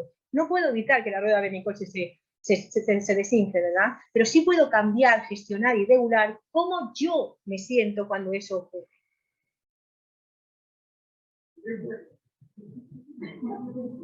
Y un poco yo creo que ya para terminar, porque llevamos un buen rato y entonces, bueno. Yo estoy encantada, la verdad. Vale. Vale. Bueno, pues hay otra pregunta de María. Yo es que ya... ¿Quieres que cortemos? Vale. No. Yo lo que vosotros digáis... No, digo que yo estoy tranquila, pero... María. ¿Cuándo voy a volver? A mí me habéis invitado y yo he venido. Yo vengo cuando me invitéis, que lo sepáis. Yo estoy aquí para vosotros, para lo que necesitéis. O sea, que tranquilamente. Una cosa, si lo que quieres es, me permitís que hagamos una visualización, meditación de 3 minutos. Ahora aprovechamos que hemos entrado en esto. ¿Te parece, Juanjo? A mí me parece perfecto. 3 minutos y cerramos así. ¿O hay alguna preguntita? Ay, que me quedo pegada a esta silla de plástico, ¿verdad? ¿Alguna pregunta más? ¿Sería la meditación y terminar? Bueno, lo que vosotros digáis. Yo propongo esto para que terminemos, ¿no? Y si acaso decir alguna cosa, ¿queráis? Vale, no? son la 1:15. La 1:15. A mí simplemente, mira, antes y ahora empezamos con la meditación. Una cosa, a mí me parece importantísimo que aprendamos a agradecer. No sabemos agradecernos ni a lo que tenemos, ni a la que somos capaces de ver absolutamente todo lo negativo que nos rodea y no sabemos agradecer la cantidad, la enorme cantidad de cosas buenas. Gracias, porque en esos cambios que decimos, ¿verdad? Esa forma diferente de relacionarnos con el mundo no solamente es, ¿no?, tener un trato amable hacia nosotros, hacia la vida, ¿verdad? Y es también cultivar el agradecimiento. El agradecimiento es es un estado, ¿no?, que nos pone en la condición de recibir y de ser conscientes y poner la atención a aquello bueno que nos pasa, aquellos seres hermosos que nos acompañan, aquellas cosas que tenemos, que nos hacen la vida más dulce y más agradable. Entonces, ponerse en ese estado de agradecimiento desde que nos levantamos, es decir, abro el ojo, inspiro, estoy viva, expiro, inspiro, oh, sí que estoy viva, porque si no sería la última expiración, ¿verdad? Agradezco que estoy viva y la oportunidad que estar viva me brinda, ¿no? Agradezco lo que tengo a mi alrededor, quién me acompaña, agradezco el grupo, agradezco abrir el grifo del agua, ¿verdad? Y que no tengan que hacer 5 kilómetros con un cántaro en la cabeza, sino que yo abra el agua y ese me nutra y llega a mi cuerpo. Agradezco el desayuno rico, estando presente, ¿verdad? Y no solamente presente, sino que además haciendo este acto de gratitud, ¿no? Cuando nosotros agradecemos, abrimos nuestro espacio vital a ese sentimiento de que estamos recibiendo, ¿verdad? Y cuando yo me coloco en esa posición de recibir, ya estoy recibiendo. Y estoy creando una dinámica diferente en mi relación con el mundo, ¿verdad? De no ser una víctima, que cuando yo estoy en la posición de víctima, ¿quieres ser víctima? Pues para que seas víctima, ¿verdad? Pues ahí tienes todas las cosas que te hacen serlo. Pero cuando yo aprendo a colocarme en esa posición de gratitud, que agradezco mucho que lo hayas recordado, ¿verdad? Estamos creando una experiencia diferente, una forma diferente, un estado, ¿no? Del ser diferente. Entonces, es cultivar todas estas cosas, ¿verdad? Y eso requiere la conciencia de cultivar diariamente aquello que está también en nuestra experiencia, pero que tenemos que ponerle la atención para ir creando formas diferentes y estados del ser distintos, ¿verdad? Era un poco esto lo que quería hacer, porque se me había olvidado. Bueno, esa conferencia a la que estuviste queda muy linda, ¿verdad? Sí. Y ahora, si quieres, meditamos. Venga, acabamos, o sea, cuando acabemos yo ya os diré que abramos los ojos, ¿de acuerdo? O sea, que vosotros dejaros conducir, ya que hemos creado un espacio de seguridad, ¿vale? Y, sí. ¿Que te puedes ir? Sí. Ah, vale, nada, ya terminamos. Vamos a ver. Venga, pues os voy a invitar a que os pongáis en una postura cómoda. Las piernas, o sea, os voy a invitar, ¿vale? Vamos a buscar la postura. Os colocáis con la espalda recta, con los pies bien apoyados en el suelo, con las manos en el regazo o bien apoyadas en los muslos, o en esta posición de la mano derecha sobre la izquierda y los índices y así, como os sintáis cómodos, aquí apoyados, eso sí que es libre, pero los pies tienen que estar ambos bien apoyados en el suelo, la espalda recta. La espalda recta en una posición que sea relajada, erguida pero relajada, como si pudiéramos dar a nuestro cuerpo esa posición de dignidad, ¿verdad? De dignidad para nuestro cuerpo y de dignidad para la práctica que vamos a hacer. Entonces, os invito amablemente a que cerréis los ojos y que dejéis atrás cualquier cosa que esté sucediendo en el exterior. Puede cerrar los ojos también si les da bien, si no, no los cierren. Bueno, que dejéis atrás cualquier cosa que esté sucediendo en el exterior y llevéis vuestra atención a la planta de los pies, sentáis los pies bien apoyados en el suelo que os sostiene, llevar la atención a las caderas, sintiéndoos apoyados, recogidos, sostenidos en la silla en la que os encontráis. Llevamos la atención a la espalda, sintiendo la parte baja, la parte media, la parte alta, el apoyo de nuestra espalda en el respaldo de la silla. Llevamos la atención a los hombros, a las manos, los ojos y la cabeza. Y siente cómo te sientes cuando prestas atención a estas partes de tu cuerpo. Solo sentir. Reconoce que hay una parte de tu cuerpo que en este momento te está llamando la atención. Y vamos a entrar poco a poco en esa parte. Coloca tu mano derecha en esa zona del cuerpo con amabilidad.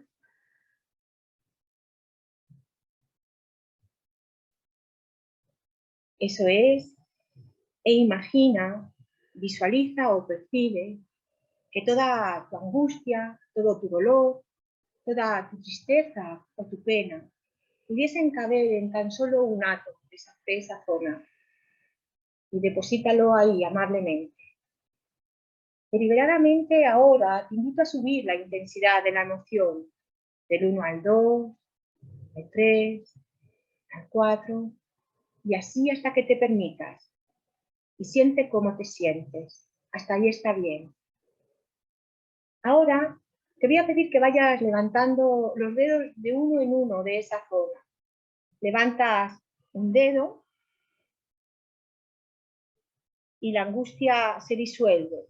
Levantas 2 y se disuelven más. Levantas 3 y empiezas a notar los cambios. 4, la tristeza pasa y 5, se fue. Deliberadamente ahora, si estás presente, levanta tu mano derecha, como si estuvieras haciendo un juramento. Y si no lo estás, pero te gustaría estarlo, también levanta tu mano derecha y lleva esa mano directamente al corazón, lo más cerca que puedas de la piel.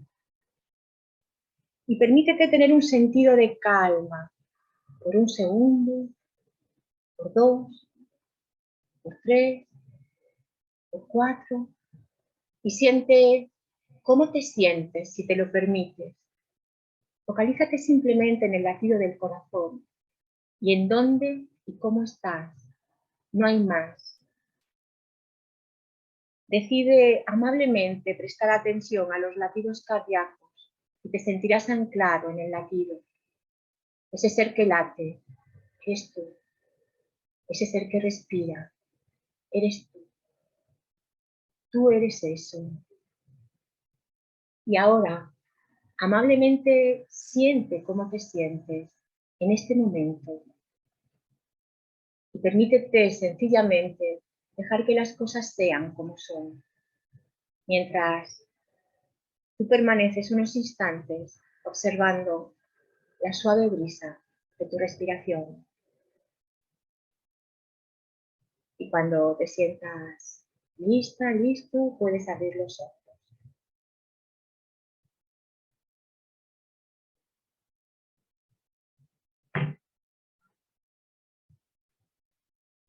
A vuestro ritmo. ¿Cómo ha ido?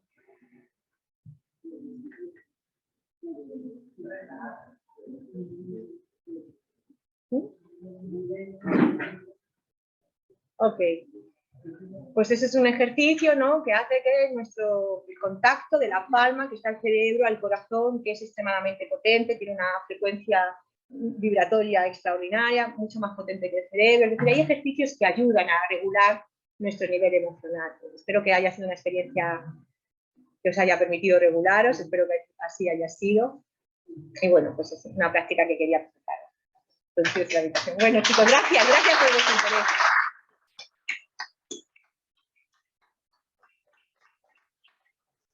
Bueno, chicos y chicas, pues esto ha sido todo. Yo le agradezco mucho a Marisa la paciencia que ha tenido con los problemas tecnológicos.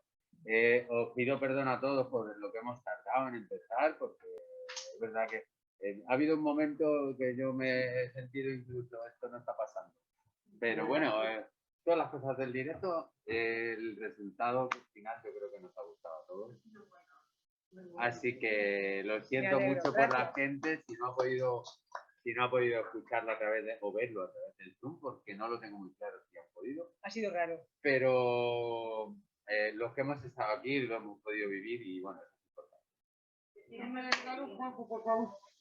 Bueno, Marisa, en nombre de toda la asociación de ABAS, te queríamos estar presente.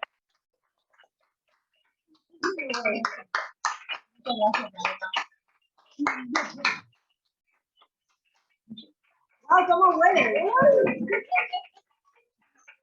Muchas gracias. Se está viendo también que la presencia de flores, ¿verdad?, impacta también en nuestro bienestar. Entonces os invito también a cultivar flores, a salir a la naturaleza, al campo. Allí no hay bares, ¿verdad?, pero el contacto con los árboles, con el sol, con la naturaleza de la que formamos parte, también incide en esas causas para el bienestar. Muchas gracias por vuestra atención.